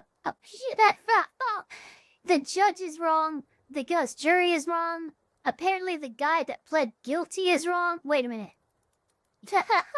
I did agree. It would be irrelevant to the federal charges. Tell me where I'm wrong in the comment section. Tell me, hey, Nate, I agree with Ben Shapiro. He's the best, because I don't really say this a lot, especially about other attorneys. Yeah, no, that was pretty bad. Yeah, it's like, even if you agree with his attempt to pardon Ben, it's literally barking up the wrong tree for the wrong kid. Exactly. Like, if he made that up, if he made that argument, I'm not gonna opinionate on it in an already ruled sentence, but if he made that argument to the governor to pardon the state charges, that would be far more appropriate than going to Trump asking him to pardon him over jury intimidation nonsense bullshit claims that didn't even happen in the federal fucking case. Because there was no jury, because Derek Chauvin pled guilty. Anywhoosies. New York is gonna like this one. We have, this is by Fly with Greg. He's got almost 50,000 subscribers. This was posted 6 months ago. But it's called Sucked Up to 24,333 feet in a thunderstorm. I guess this guy's a paraglider? And he made the horrible decision or horrible mistake or series of mistakes that led to him drifting into and flying into a thunderhead. Which, guess what's gonna happen? You're going to be launched. You're gonna be freaking rocketed to the top of that thing. And yeah, like, he's lucky that this one was only 24,000 feet, because they can rock you up to 30, 40, sometimes 50,000 plus. You gotta cover the Billy vid? Not this week, but I am going to next week on Monday. Again, because of the algo thing. That video is not very old, and I want to give the algorithm a chance to run it through the audience before I go ahead and react to it. That being said, here, let us see what it's like to be sucked into the fucking the upward draft of a fucking thunderstorm. Yeah, no, this is what's a play free bird? Like, here's the thing. If we could take bets on if, I'm actually gonna do this. I'm actually gonna do this. Start a poll. Do you think this guy, hold on, is going to pass out? Yes or no?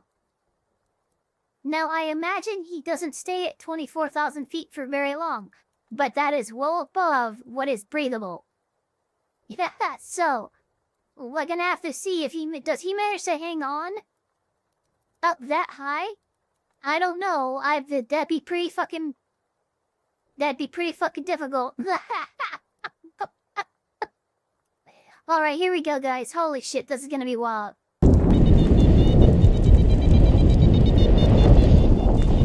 Hey yo, hey yo. Okay. Little loud. Let's see here. Okay.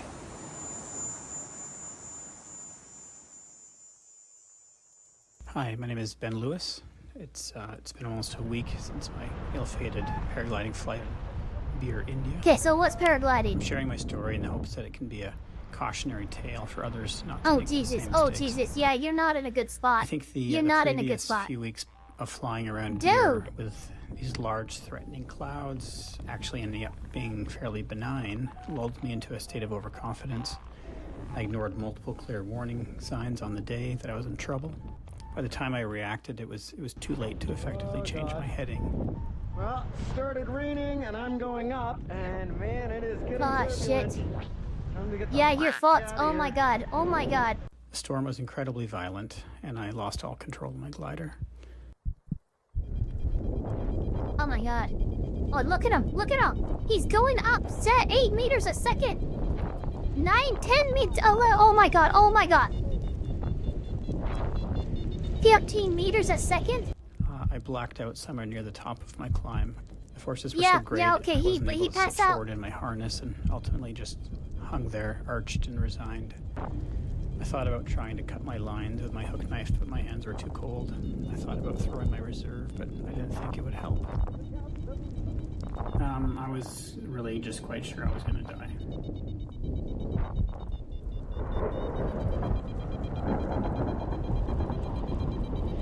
Dude, no. Oh my god. Look at him go. It's not stopping. Oh Oh, Jesus Christ! 13 meters a second!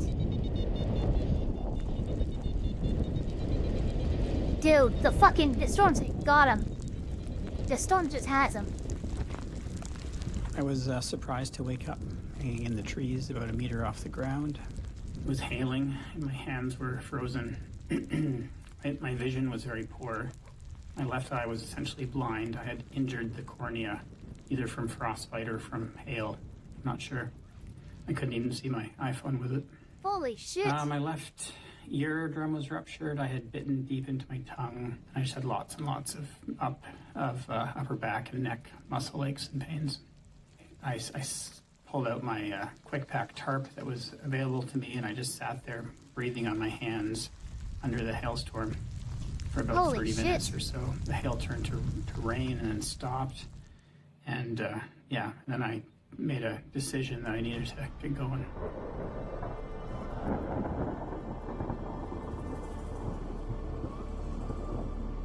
Oh my god. Jesus Christ, look at that storm. And then clawing my way down the jungle river valley and finally scaling the ravine wall to reach a place where I had cell reception all before nightfall. Oh god, he's falling so fast. 2 hours of my life. I was able to contact my friends, who then helped organize a rescue. A local family came and found me on the hillside in the dark and guided me to their house, literally holding my hand as my vision was essentially nil in the night, where they warmed up my hands and feet by rubbing hot water and oil on them, caringly plucked out all the splinters and plant spines that had accumulated, and gave me warm milk.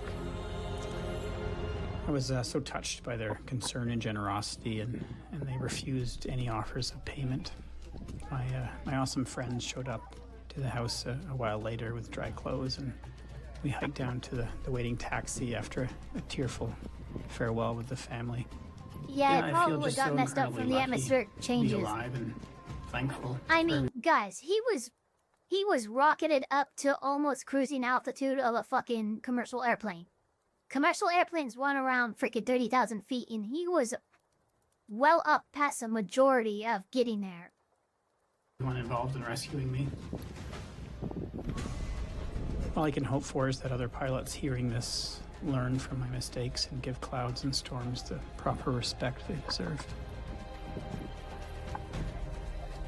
Yeah, absolute saints. But dear God, yeah, look at that fucking cloud. Cumulonimbus cloud? How is it possible for so many pilots to get caught off guard and narrowly escape the cloud suck that got them? Well, this is what it looks like when flying on the ridge at here. When the moist air is drawn up the slopes, it condenses at the same level. We call this cloud base. And we say, see you at base, because it's a cool thing to do when you're talking about a lone cumulus cloud with terrain clearance. But here on the ridge, the cloud is becoming something else. This is also orographic cloud, caused by the lifting of the air as it is drawn in towards the mountain region and is forced up by the terrain. The cloud base is continuous and widespread. The big risk to all aviators is losing visibility and then flying into the hidden terrain. It's a cloud with a hard bit inside it. The danger of flying so deep okay, that under makes the sense. orographic cloud is this. If you fly into a thermal and get lifted into the cloud, you have to fly for a long time to reach the clear air out in front. It's easy to become disoriented, and instruments can be unreliable.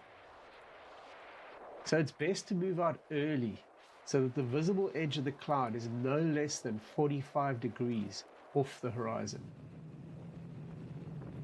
Okay. But once you're out here, you might find that What's the up, lift Sam is Jackson? too Welcome weak to the to chat. sustain you. So it's tempting to go way back onto the ridge again. This is what many pilots were doing that morning as they moved west to push their turn point out as far as possible. Okay. Ben went a little further than the rest. You know why. Oh yeah, he did. It's what we do as pilots. Part of the joy of this sport is challenging yourself to achieve amazing flights, using the Yo, others he as went a way farther yardstick out. to judge what is possible. Sometimes you reach a little too far and miss the climbs and get left behind. This is when a performance goal can become dangerous, because you're drawn to find the fastest way to achieve the goal, which is flying deep in the strongest lift. These tracks are super where cool. the true risk of this situation is easy to miss. Embedded cumulonimbus. From this position near cloud base, it's impossible to see what is building above you. As the day progresses and the sun heats the ground, there is more warm air to cause convection. So there might be a large cumulus structure. So this guy got rocketed up to 24,000 feet because he misread the signs when he was flying around in a paraglider. A thermal pocket of air managed to grab him, and then the updraft of the thunderstorm grabbed him the rest of the way, and he was rocketing up at like 33 miles an hour. He blacked out and didn't wake up until he was on the fucking ground. Also, Lucifer 8K, welcome to the chat. Glowing somewhere ahead, and all you'd see might be a concave undulation in the cloud base. It's only when you emerge from under the cloud layer with rain spots on your camera that you can see the vertical scale of the cloud. Oh Jesus, Lucifer, I'm sorry to hear that. A large cell can produce a lot of cloud suck and draw in surrounding air. So it can take a long time for you to escape it. But by flying in one direction, you give yourself the best chance, especially once inside the cloud where the air movement is mostly vertical. Was there anything on the weather forecast that could have warned pilots what was coming? The winds seem light, with a good amount of surface heating in the plains to feed the thermals. The skew-T prediction suggests some cumulus clouds will form above 4,000 meters and will be of limited size. Other forecasts had called out the normal risk of thunderstorms in the afternoon, but pilots had grown accustomed to ignoring the warning because it hadn't materialized in the past week of seemingly similar conditions. There's a strong region of convergence indicated above the ridge Ben flew along, which is a good thing for flying big distance. But this model isn't flagging up the thunderstorm risk at all, just showing that high cumulus. But the information is right there. You just need to know where to look for it. Take a look at that skew-T again. It's showing a lot of moisture at altitude, which could provide fuel for explosive growth. But down at the bottom, it's obviously got the moisture content wrong, because we're seeing clouds forming at 2,500 meters. So when you see this unexpected low cloud base, you must overlay that on the forecast model. When the red dots of the rising thermals pass through the condensation level, they will switch over to the saturated lapse rate shown by the blue dots and go up to the heavens. A good flying day would have an inversion layer of warm air aloft to cap the development. But this day is unrestricted. There's no inversion layer. And we can see the cloud engine working down at 2,500 meters. So it's just a matter of time before this day blows up. Ben could have been drawn up a lot further. He was lucky to have been hailed out of the lift. Yeah, that's true. This is not the right day to be playing under the orographic blanket. Yeah, thank you for listening and safe flying, everyone. Thank you, Ben, for sharing your story so openly with the piloting community, so we can all learn from the situation. Yeah, that's fair. If you've got an exciting clip of your own you'd like me to yeah, debrief, I mean, for sure, please you guys use my should upload definitely like, subscribe to this guy. you can learn more about the That was, situation. my God, look at this.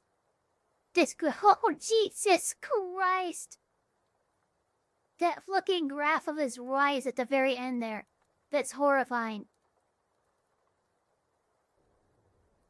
That's absolutely, and it's all just yellow and blue.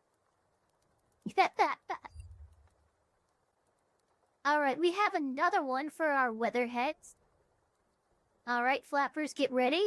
We are doing the I was going to do this the last Elfpire reacts, but it had been too soon. So I decided instead to postpone it and react to and review it now, which is 6 days after the posting. This is Evansville, the 2 a.m. tornado nightmare. This is by, again, Weatherbot Studios. Posted 6 days ago. He has about 113,000 subscribers. When everyone else asks, he can say he got higher than anyone. That's true. To be death traps in the face. Mobile homes have been proven by researchers to be death traps in the face of even the weakest tornadoes. So what happens when a violent tornado goes through a neighborhood full of them at 2 in the morning? Oh, fuck. It's early November 2005. Temperatures are slightly above average across the contiguous United States. Peak fall colors have reached the southern Appalachians. While the 1st and 2nd of the month were quite rainy, drier, warmer conditions prevailed by midweek and were enjoyed by many as colder weather was inevitable. Meteorologists saw a clear pattern change starting that weekend. A larger trough of colder Canadian air was to swing down from the Rockies and push eastward across the Midwest, Appalachian Mountains, and New England. Temperatures would take a nosedive in the Dakotas, lake-effect rain would ensue on the lee shores of the Great Lakes, and quite possibly some storms would fire along the cold front. In fact, the environment was decent for severe storms. This time of year is known as the second season, due to a return of the 3 big ingredients for tornadoes: surface moisture with cooler air aloft, wind shear due to a diving jet stream, and lift due to strong cold fronts. November 5th in particular looked mildly interesting. The advancing trough in the jet stream would push south over Texas, spinning up a surface low which would ride the trough to the east. While the wind speed would increase with height, known as speed shear, the wind direction wouldn't change that much. This directional shear is crucial for tornadoes. However, temperatures and dew points were forecast to be in the mid-70s and low 60s ahead of the cold front. Severe storms were absolutely in play. A deciding factor may be the storm mode. Would there be a linear line of severe weather or discrete cells? By overlaying the modeled cold front in the 0 to 6 kilometer shear vector, we can guess that a linear mode would be likely, such as a squall line. This would be a fast-moving cold front, and storms would be pushed into each other along the line as they moved northeast. Aren't squall lines usually less conductive to tornadoes? Downdraft of these storms would likely cause a damaging wind threat, and so a slight risk was issued for the afternoon and evening of November 5th for the increased damaging wind threat. No big deal. Keeping all the data used to make these videos organized is always a difficult task. Thankfully, Opera has completely changed the game for my production workflow. Tab traces show me which tabs I have visited most recently thanks to this subtle underline, allowing me to find them easily. The darker the underline, the more recently visited. With the Tab Island feature, you can group your tabs by context. Just drag one tab over the other. Here I grouped all my damaged photos and newspaper clippings. You can expand and collapse as needed so you can have a much cleaner workspace. Opera also offers a split screen feature, allowing me to keep my notes and research side by side. Just drag a tab down to the center of the screen and the screen is split. Opera also has a player with 7 music streaming services built into the browser, meaning I don't have to have Spotify or SoundCloud open in a separate tab. I can detach the player and move it to wherever I want on my screen, even outside my browser. You can fully customize Opera, changing theme combinations, animations, sounds, color, and more to create the perfect work environment. I chose Midsummer and I can change it to my heart's content. Dragging this control changes the theme according to your preferences. Opera also offers Aria, its built-in AI tool, which can answer questions without losing my spot on the page thanks to the command line. Aria can generate an image of lightning from a single prompt in the command line, or even recognize images that I upload, like this picture of Evansville. Opera Browser feels like it was custom made for creators like me. If you want to maximize your productivity, go to the link in the description below to download Opera. Thank you, Opera, for partnering with Weatherbox Studios. Evansville residents woke up that morning of the 5th to humid air and foggy skies, noting the chance of severe storms late that evening. Temperatures rose and partly cloudy skies covered much of the Ohio River Valley by the afternoon. By 4:30 p.m., a weak outflow boundary, or a pocket of cooler air, pushed through west central Missouri, pushing this warm surface air up into the atmosphere, creating a cluster of storms. The National Weather Service issued a tornado watch 20 minutes later. While the tornado threat was still relatively low, the thought was the potential would be maximized before the storms formed a squall line. But this isn't always the case. Sometimes storms form in a less than ideal environment, but then move into an area with strong low-level wind shear. Even if these storms have formed a squall line, they are more likely to produce tornadoes once they reach the better environment. However, the tornadoes are less likely to be violent. This is exactly what... from separate storms downdrafts from separate storms along the line can increase low-level shear locally and spin things up.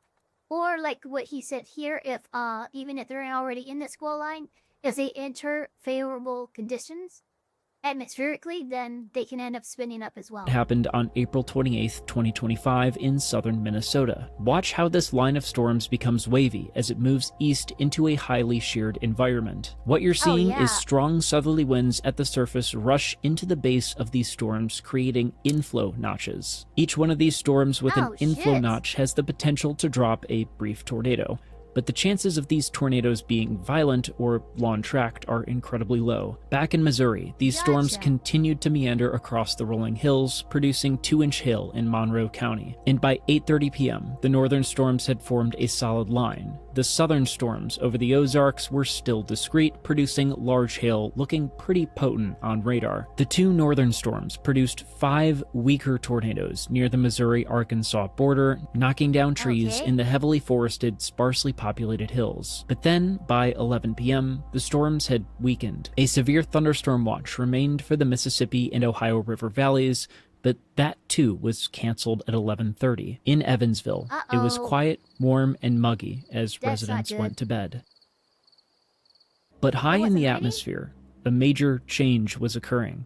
A fast-moving band of winds within the jet stream called a jet streak had moved east at breakneck speeds, wrapping around the trough axis, which was beginning to exhibit What the fuck is a jet streak? This doesn't look good.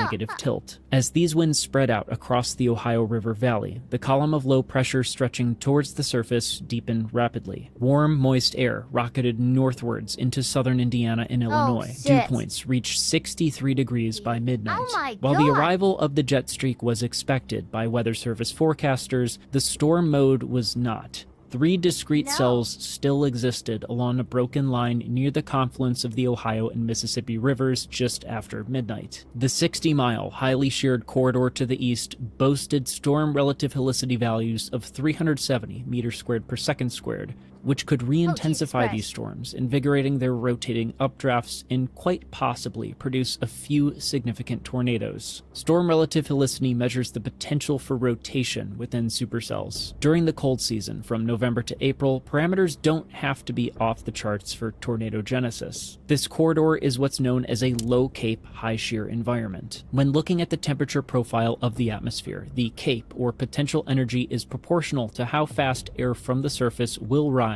in a storm's updraft. The faster it rises, the stronger the updraft, the healthier the storm, and the more likely tornadogenesis will occur. Several studies, including one by Jonathan Davies in 2007, have shown that not all CAPE is created equal. The vast majority of mixed-layer CAPE is located between 3 kilometers and the equilibrium level, the point at which surface air stops rising freely in the atmosphere. But the potential energy that exists below 3 kilometers, albeit a fraction of the overall CAPE, may play a much more important role in cold-season tornadoes. Of the 835 joules per kilogram of CAPE in the atmosphere near Evansville, Indiana that night, 60 joules per kilogram was measured below 3 kilometers. When looking at a myriad of significant cold-season tornadoes, these numbers are very near the median values of total mixed-layer CAPE, low-level CAPE, and storm relative helicity. When the low-level CAPE dips below 60, the chances of a cold-season tornado appear to plummet. The storms are now moving into the primed corridor, and within a few reflectivity scans develop the classic kidney bean shape of a rotating supercell. At 1 a.m., the northern supercell developed a broad mesocyclone on the southwest flank of the storm. Moving northeast at over 60 miles per hour, the circulation crossed into the Ohio River Valley, where it likely experienced a small increase in southerly inflow due to topographical convergence. Small disturbances as such can induce tornadogenesis, and that's exactly what happened in the southern floodplain of the Ohio River Valley. At 1:32 a.m., the National Weather Service issued a tornado warning for Henderson and Posey counties along the Ohio River. A tornado touches down northeast of Smith Mills and churns through the fertile soil. The first structure to be hit was a home along Green Road. The entire second story was lifted and the exterior walls were removed, exposing the living room, water heater, and kitchen. A tree limb was embedded within the wooden siding. A pickup truck was rolled several hundred feet northeast through a field. Across the way, a barn was folded with twisted sheet metal scattered across the grass. The tornadic winds remained consistent at above 150 miles per hour after crossing the Ohio River, and then the National Weather Service in Paducah, Kentucky has issued a tornado warning for southern Vanderburgh County in southwest Indiana until 2:15 a.m. Central Standard Time. Except something might have been wrong with NOAA weather radio that evening. Evansville EMA reported they received no alerts for the approaching storms on their weather radios. When the Vanderburgh County warning was finally issued, EAS was activated on all television and radio broadcasts, again at 1:45 a.m.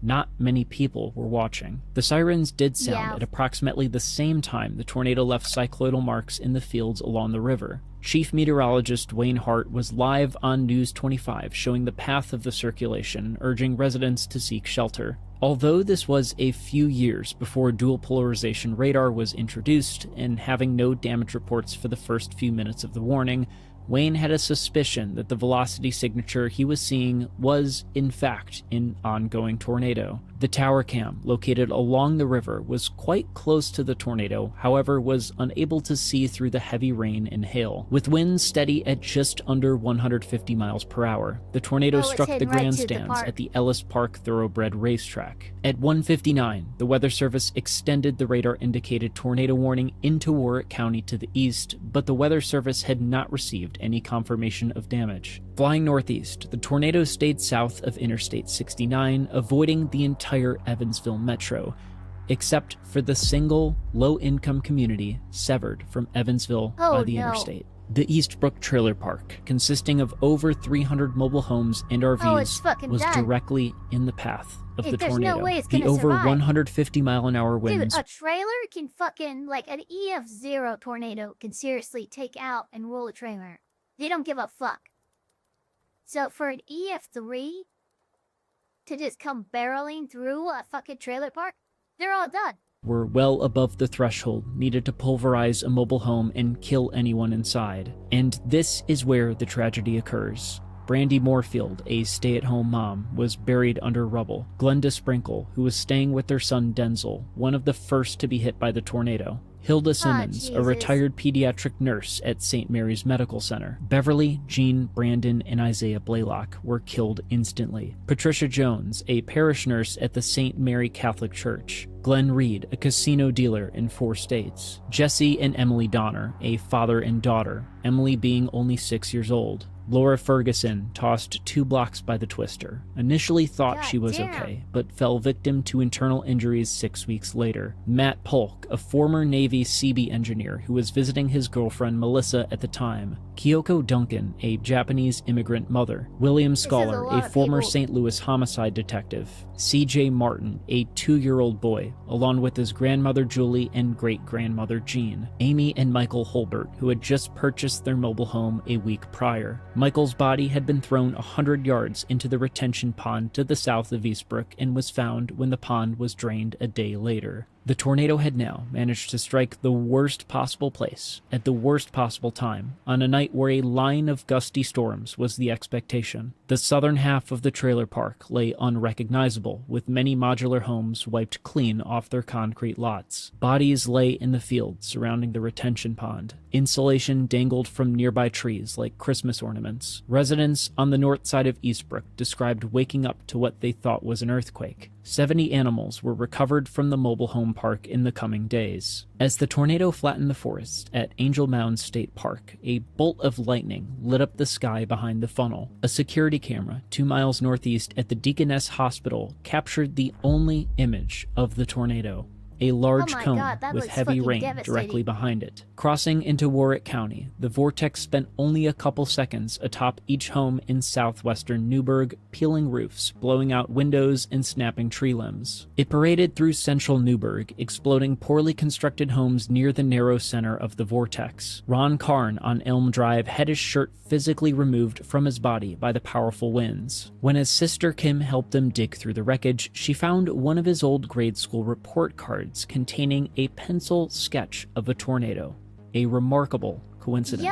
90 seconds after leaving the Newburgh residential area, the tornado reached its maximum intensity, slicing the Van Road Industrial Park. Ballooning to over 500 yards in width, the over 170-mile-an-hour winds gutted several warehouses, leaving warped steel support beams in its wake. Semi-trucks were rolled and crumpled like soda cans. A few miles to the northeast, Melinda Hadley was asleep in her family home on South Yankeetown Road. She and her father Carrie had returned from a wedding in Jasper a few hours earlier. After chewing through the forested hill to the west, the tornado slammed into the small house, lifting Carrie and Melinda into the air and dropping them into the field behind their home. Melinda, only 18 years old, passed away from a severe head injury upon impact. At 2:11 a.m., the National Weather Service issued a subsequent tornado warning for Spencer County to the east, and this time the tornado was confirmed. Moving at 55 miles per hour, the twister approached the rural community of Dagonia Springs. Cheryl and Jeremy Warren lived on France Road in their mobile home with their 4-year-old son Isaac. When the tornado hit, their mobile home exploded and they all suffered severe injuries which led to their death. Unfortunately, Cheryl was 8 months pregnant. When she was eventually found, doctors rushed her to the hospital to deliver the stillborn baby, Elena Warren, who would be buried in the casket with her mother. In a matter of seconds, an entire family was gone. The cruel twister began to occlude south of Tennyson and lifted a few minutes later. The storm outran the narrow corridor of instability and would not produce another tornado. 25 people were killed in southern Indiana by this fast-moving, poorly forecasted tornado. When facing adversity, it often comes down to how you respond. Several incredible things happened as a result of this cruel storm. The day of the tornado, James Gupton, an EMT from Virginia, had suffered a crippling heart attack and was in need of a heart transplant. Brandy Moorfield was an organ donor and happened to be a match. Soon after she was pronounced dead, her heart was harvested and successfully implanted into James, effectively saving his life. C.J. Martin's mother, Catherine, realized that many mobile homes aren't equipped with NOAA weather radios. Catherine launched a campaign called CJ's Law that would require NOAA weather radios to be installed in all new and relocated mobile and manufactured homes. It successfully became an Indiana law in 2007, and while it made noise at the Capitol, it was never adopted at the federal level. But Catherine didn't stop there. She turned a school bus into a mobile safe haven for children who were affected by violent tornadoes. She named it CJ's Bus after her son, and it was on site in Tuscaloosa after the 2011 super outbreak, offering kids a safe space to play and feel at home. She is a hero in every sense of the word. Today, a memorial for the victims of November 6th stands at the edge of what is now the Waterford Point Mobile Home Park. While we have come a long way in tornado science since 2005, there's no safe way to shelter in a mobile home during a tornado warning. In this instance, nobody knew it was coming, so nobody left. There was nothing that could be done, and statistically speaking, it will absolutely happen again. Stay weather aware and stay safe.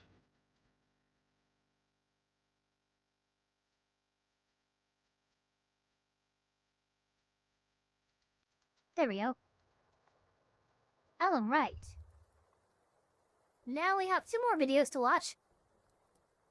We have, this one 15 minutes of shame. It's 11 minutes. I'll post it. Ooh, too close. Too close. Can't watch this one. It was only posted a day ago. This one was posted 6 days ago. We can watch this one. This one is from the Fat Files, aka the Fat Electrician. It is called The Best Pizza Place You've Never Heard of.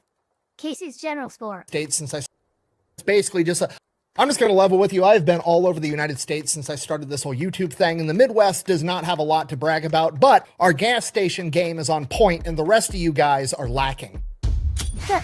Today we're talking about Casey's General Store. It is the most American pizza place in the world, and it's masquerading as a gas station. If you don't live in the Midwest, you've probably never even heard of Casey's because they only operate in 17 states. But despite only operating in 17 states, to show how dominant they are in their region, they are the 3rd biggest convenience store chain in the country behind 7-Eleven and Circle K. And while they're technically not considered a pizza place, they have better pizza than any other chain pizza place in the United States. Yes, it's not just good gas station pizza. No, it's just good pizza. Look at me. I'm a 260-pound white guy that worked construction for a decade. I know good pizza. I am a pizza slut. I promise you, the pizza's delicious. And you don't just have to take my word for it. I can prove it mathematically. If you were to compare the top pizza chains in the United States and see which one made the most money by selling just pizzas, Casey's would be tied for 5th with Papa Murphy's. Last year, they sold 28 million pizzas and 70 million individual slices. And again, they only operate in 17 states with 2,600 locations. That's like 11,000 pizzas per year per gas station, not including the individual slices. And Casey's was able to achieve this market dominance with a brilliant business strategy that we're going to get into right after a word from our sponsor. This video is brought to you by World of Warships, a massive free online game that's available pretty much everywhere, whether it's Windows, Mac, PlayStation, Xbox, where you get to play as a warship inside of a massive World War II style naval engagement. And the best part is these aren't just a bunch of random warships that they came up with. No, these are actual ships that either did or still do exist today, whether it's the USS Iowa, the USS Texas, a Fletcher-class destroyer, pretty much anything and everything that has existed is in this game. Or if you're into losing, you can play as the world's biggest shitty submarines, the Yamato or the Bismarck. Or you can get crazy and have me be the commander of your ship.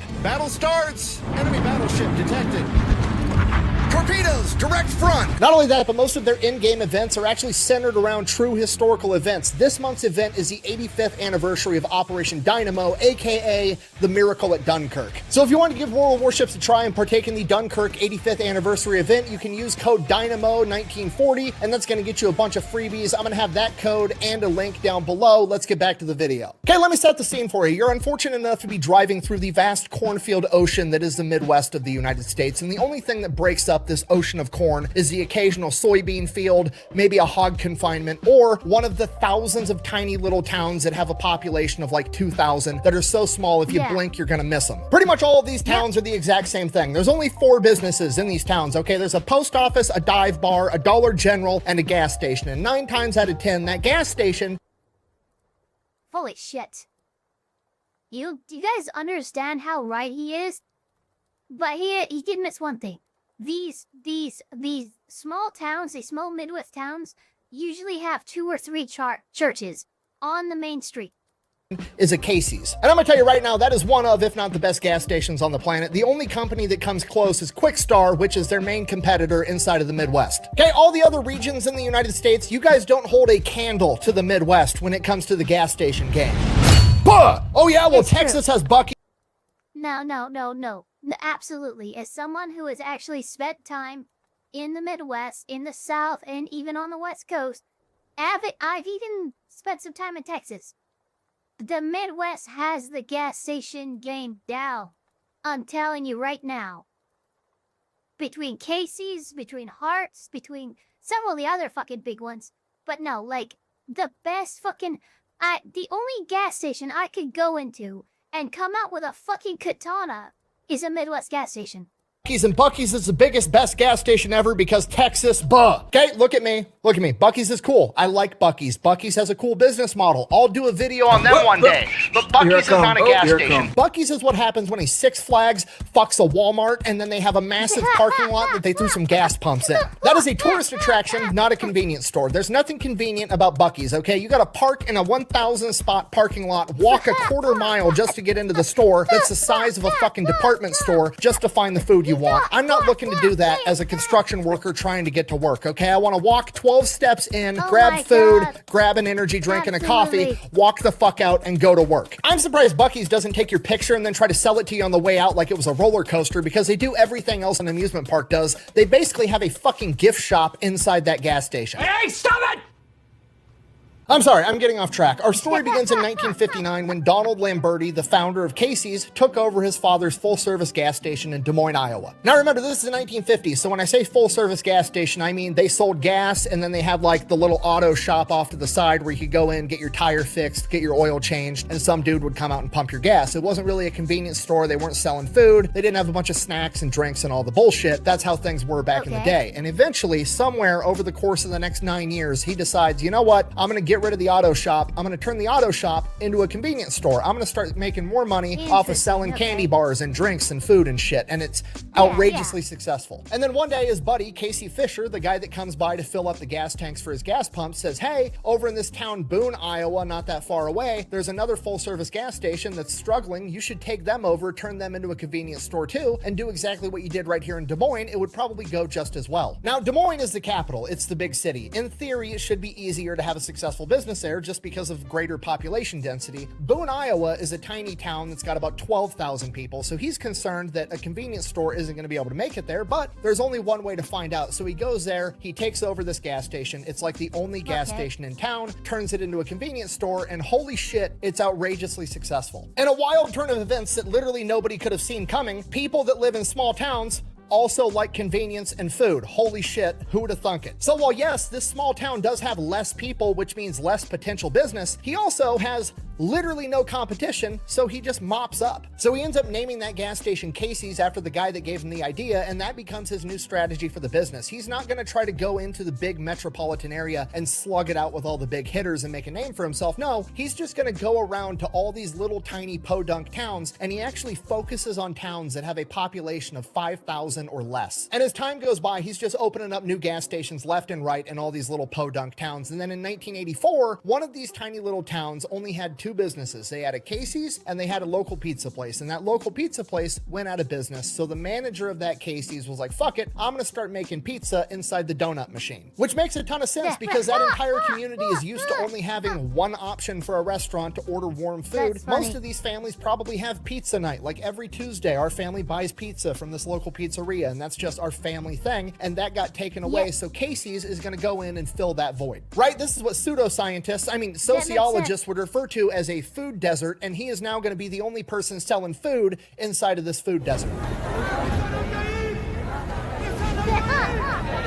And people absolutely love it, so he ends up equipping every Casey's with a fully functional pizza kitchen. Now, as the decades go by, Casey's has basically covered the entire Midwest. They're absolutely everywhere except for inside these major cities, but they have these major cities completely surrounded. Now, in business, this would be called the backdoor or the beachhead strategy. It's not always a good business idea for a lot of retail locations, like Toys R Us, for example. You wouldn't build a Toys R Us out in a town that's got 2,000 people. It just doesn't make any sense. But it works with gas stations, and it's exceptionally brilliant. And that's because if things are going good, what do cities do over time? They expand, they get bigger. Especially cities in the Midwest because they're smack dab in the center of the country, right? Cities that are on coastlines can only expand one direction. They can't expand into the ocean. Cities in Florida are stuck on a fucking peninsula. Where are they gonna go? Manhattan's on an island, whereas the cities in the middle of the country can expand out in every direction. And they've been doing that a ton for the last 3 decades because all of the big businesses are moving headquarters and factories and warehouses into these central locations because it makes logistics easier because you're smack dab in the middle of the country. Now, it's only a 2-day drive to either coast instead of being stationed in LA and having to ship shit all the way to New York. You want to be centralized. So these Midwestern cities like Des Moines, for example, are expanding rapidly, and all the gas station businesses that are inside the city that have been operating there forever are having trouble expanding because they're completely fucking surrounded by Casey's. And Casey's is not only making a fuck ton of money by A, being there first and already having a stronghold with a loyal customer base, but as that city expands and absorbs these smaller towns, the property values go through the roof, so the value of their location, just real estate wise, is skyrocketing. Not only that, but you know who has to show up to let the city expand? Construction workers. So now they have entire construction crews leaving the city, going out to these tiny little towns 15, 30 minutes outside of town, and they're building, you know, a new housing development or a bunch of new buildings. Guess where they're going for breakfast and lunch every single day? Oh, yeah. It's on the tip of my tongue. The only place they can go, the gas station that sells pizza. And it's even funnier if you're another gas station trying to compete with them, because as you send out your construction crew to build your Quick Star or your Holiday or your Circle K or whatever the fuck, guess where your construction workers, as they're building your gas station, are going to get pizza at lunch? Fucking Casey's. Thirsty? They've been playing the long game for decades, and it's starting to pay off. And because of all of this, the pizza at Casey's has developed this cult following. Like, it is a Midwestern icon to get Casey's pizza at this gas station. Like I already said, they're literally tied for 5th for Papa Murphy's for the biggest pizza chain in the United States. They sold $700 million in pizza last year, which doesn't even make sense when you consider they're only operating in 17 states with 2,600 locations. How is that even possible? Well, it's because they figured out how to sell pizza fast and all day long. Casey sells all your normal pizza, your pepperoni, your supreme, your meat lovers, but on top of that, they sell different pizzas. They sell taco pizza, they sell barbecue brisket pizza, and most importantly, they sell breakfast pizza. It is a pizza with cheese sauce, scrambled eggs, and then either bacon or sausage, and it's fucking delicious. This some serious gourmet shit. So not only are they the only pizza chain in America that's figured out how to sell pizza for breakfast, lunch, and dinner, they also copied Little Caesars by having it hot and ready because they sell pizza by the slice. You can literally go to Casey's on your way to work, grab breakfast pizza and a coffee, then go back there for lunch, grab pizza and an energy drink, and then hit them up on your way back home too. Trust me, I've done it. And that's what makes it the most American pizza place on the planet. Not only can you eat pizza for breakfast, lunch, and dinner like the Lord intended, it's the only pizza place you can go to on your way home from work and get all the necessary ingredients to go home and get fucked. Look, everybody look, stop, stop. Breakfast pizza is the best thing to ever fucking exist, period. Does anybody remember back in the day, back when you were like 3rd, 4th, 5th grade, right? Does anybody remember the pizza that they would give you during break or lunch? This only happened once a week, but goddamn, it was so good. It was the best fucking pizza on the goddamn planet, and I will fight people over it. Fucked up. Okay, Domino's, Pizza Hut, Little Caesars, I can't go there, get a pizza for the family and then a 40 and some rolling papers or a case of Busch Light and some Grizzly long cut wintergreen. It's convenient as fuck and the pizza's better. On top of that, you could probably meet your future spouse there. Okay, I see it all the time on the internet. Women being like, oh, where do I find a good hardworking blue collar guy? Blah, blah, blah, blah, square blah. Pizza, yes, you remember. JP Ravenfire remembers.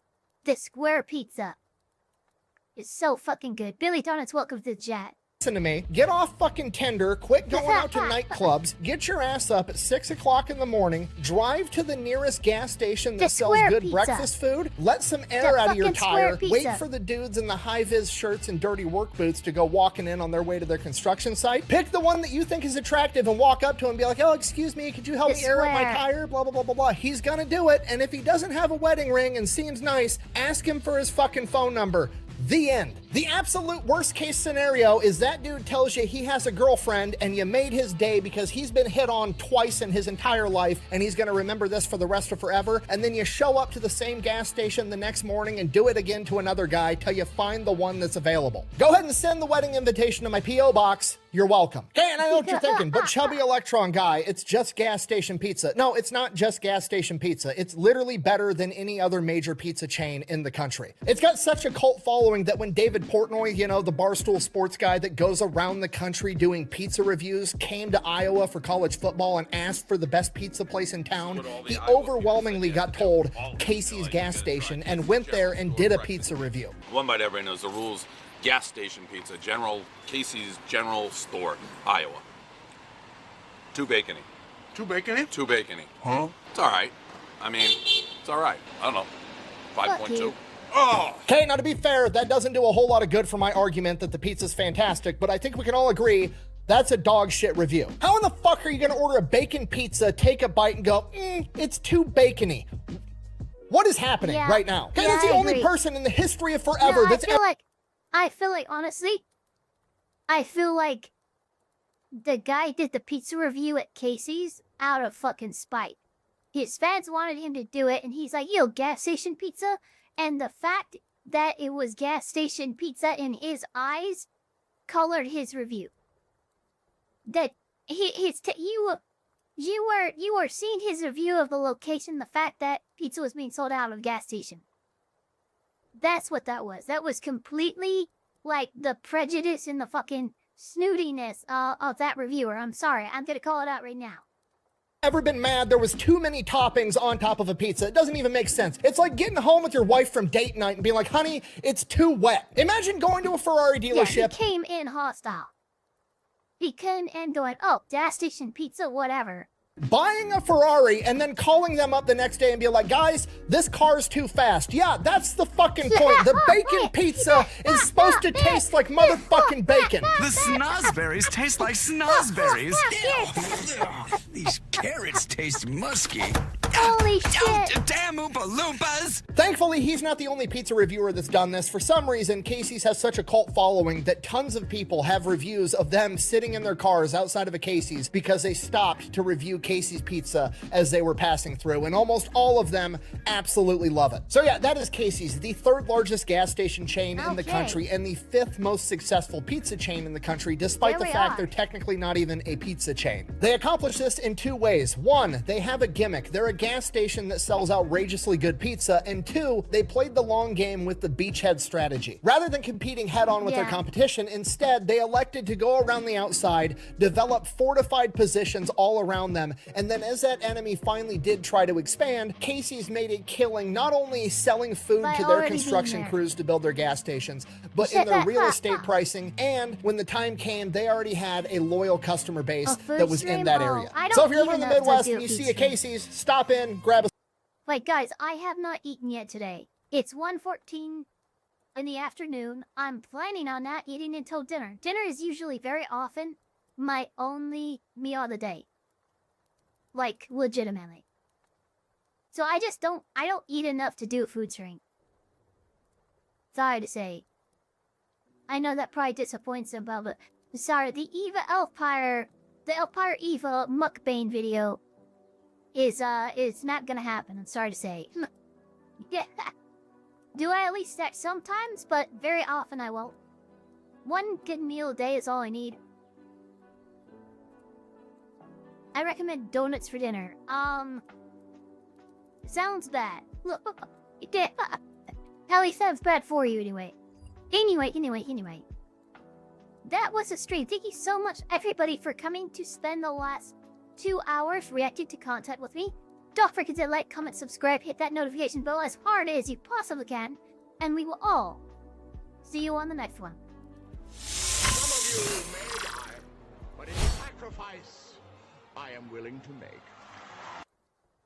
You got anyone you want to call out in the heavyweight division? Oh, you know it, lad. You know that Hassan Piker? I'm coming to kill you in Los Angeles at your house. Or in the ring? No, in real life. I'm going to stalk him and become obsessed with him and wear his makeup and his dresses and use his skin as a coat like the ancient Irish did. Well, that's your winner, Sam.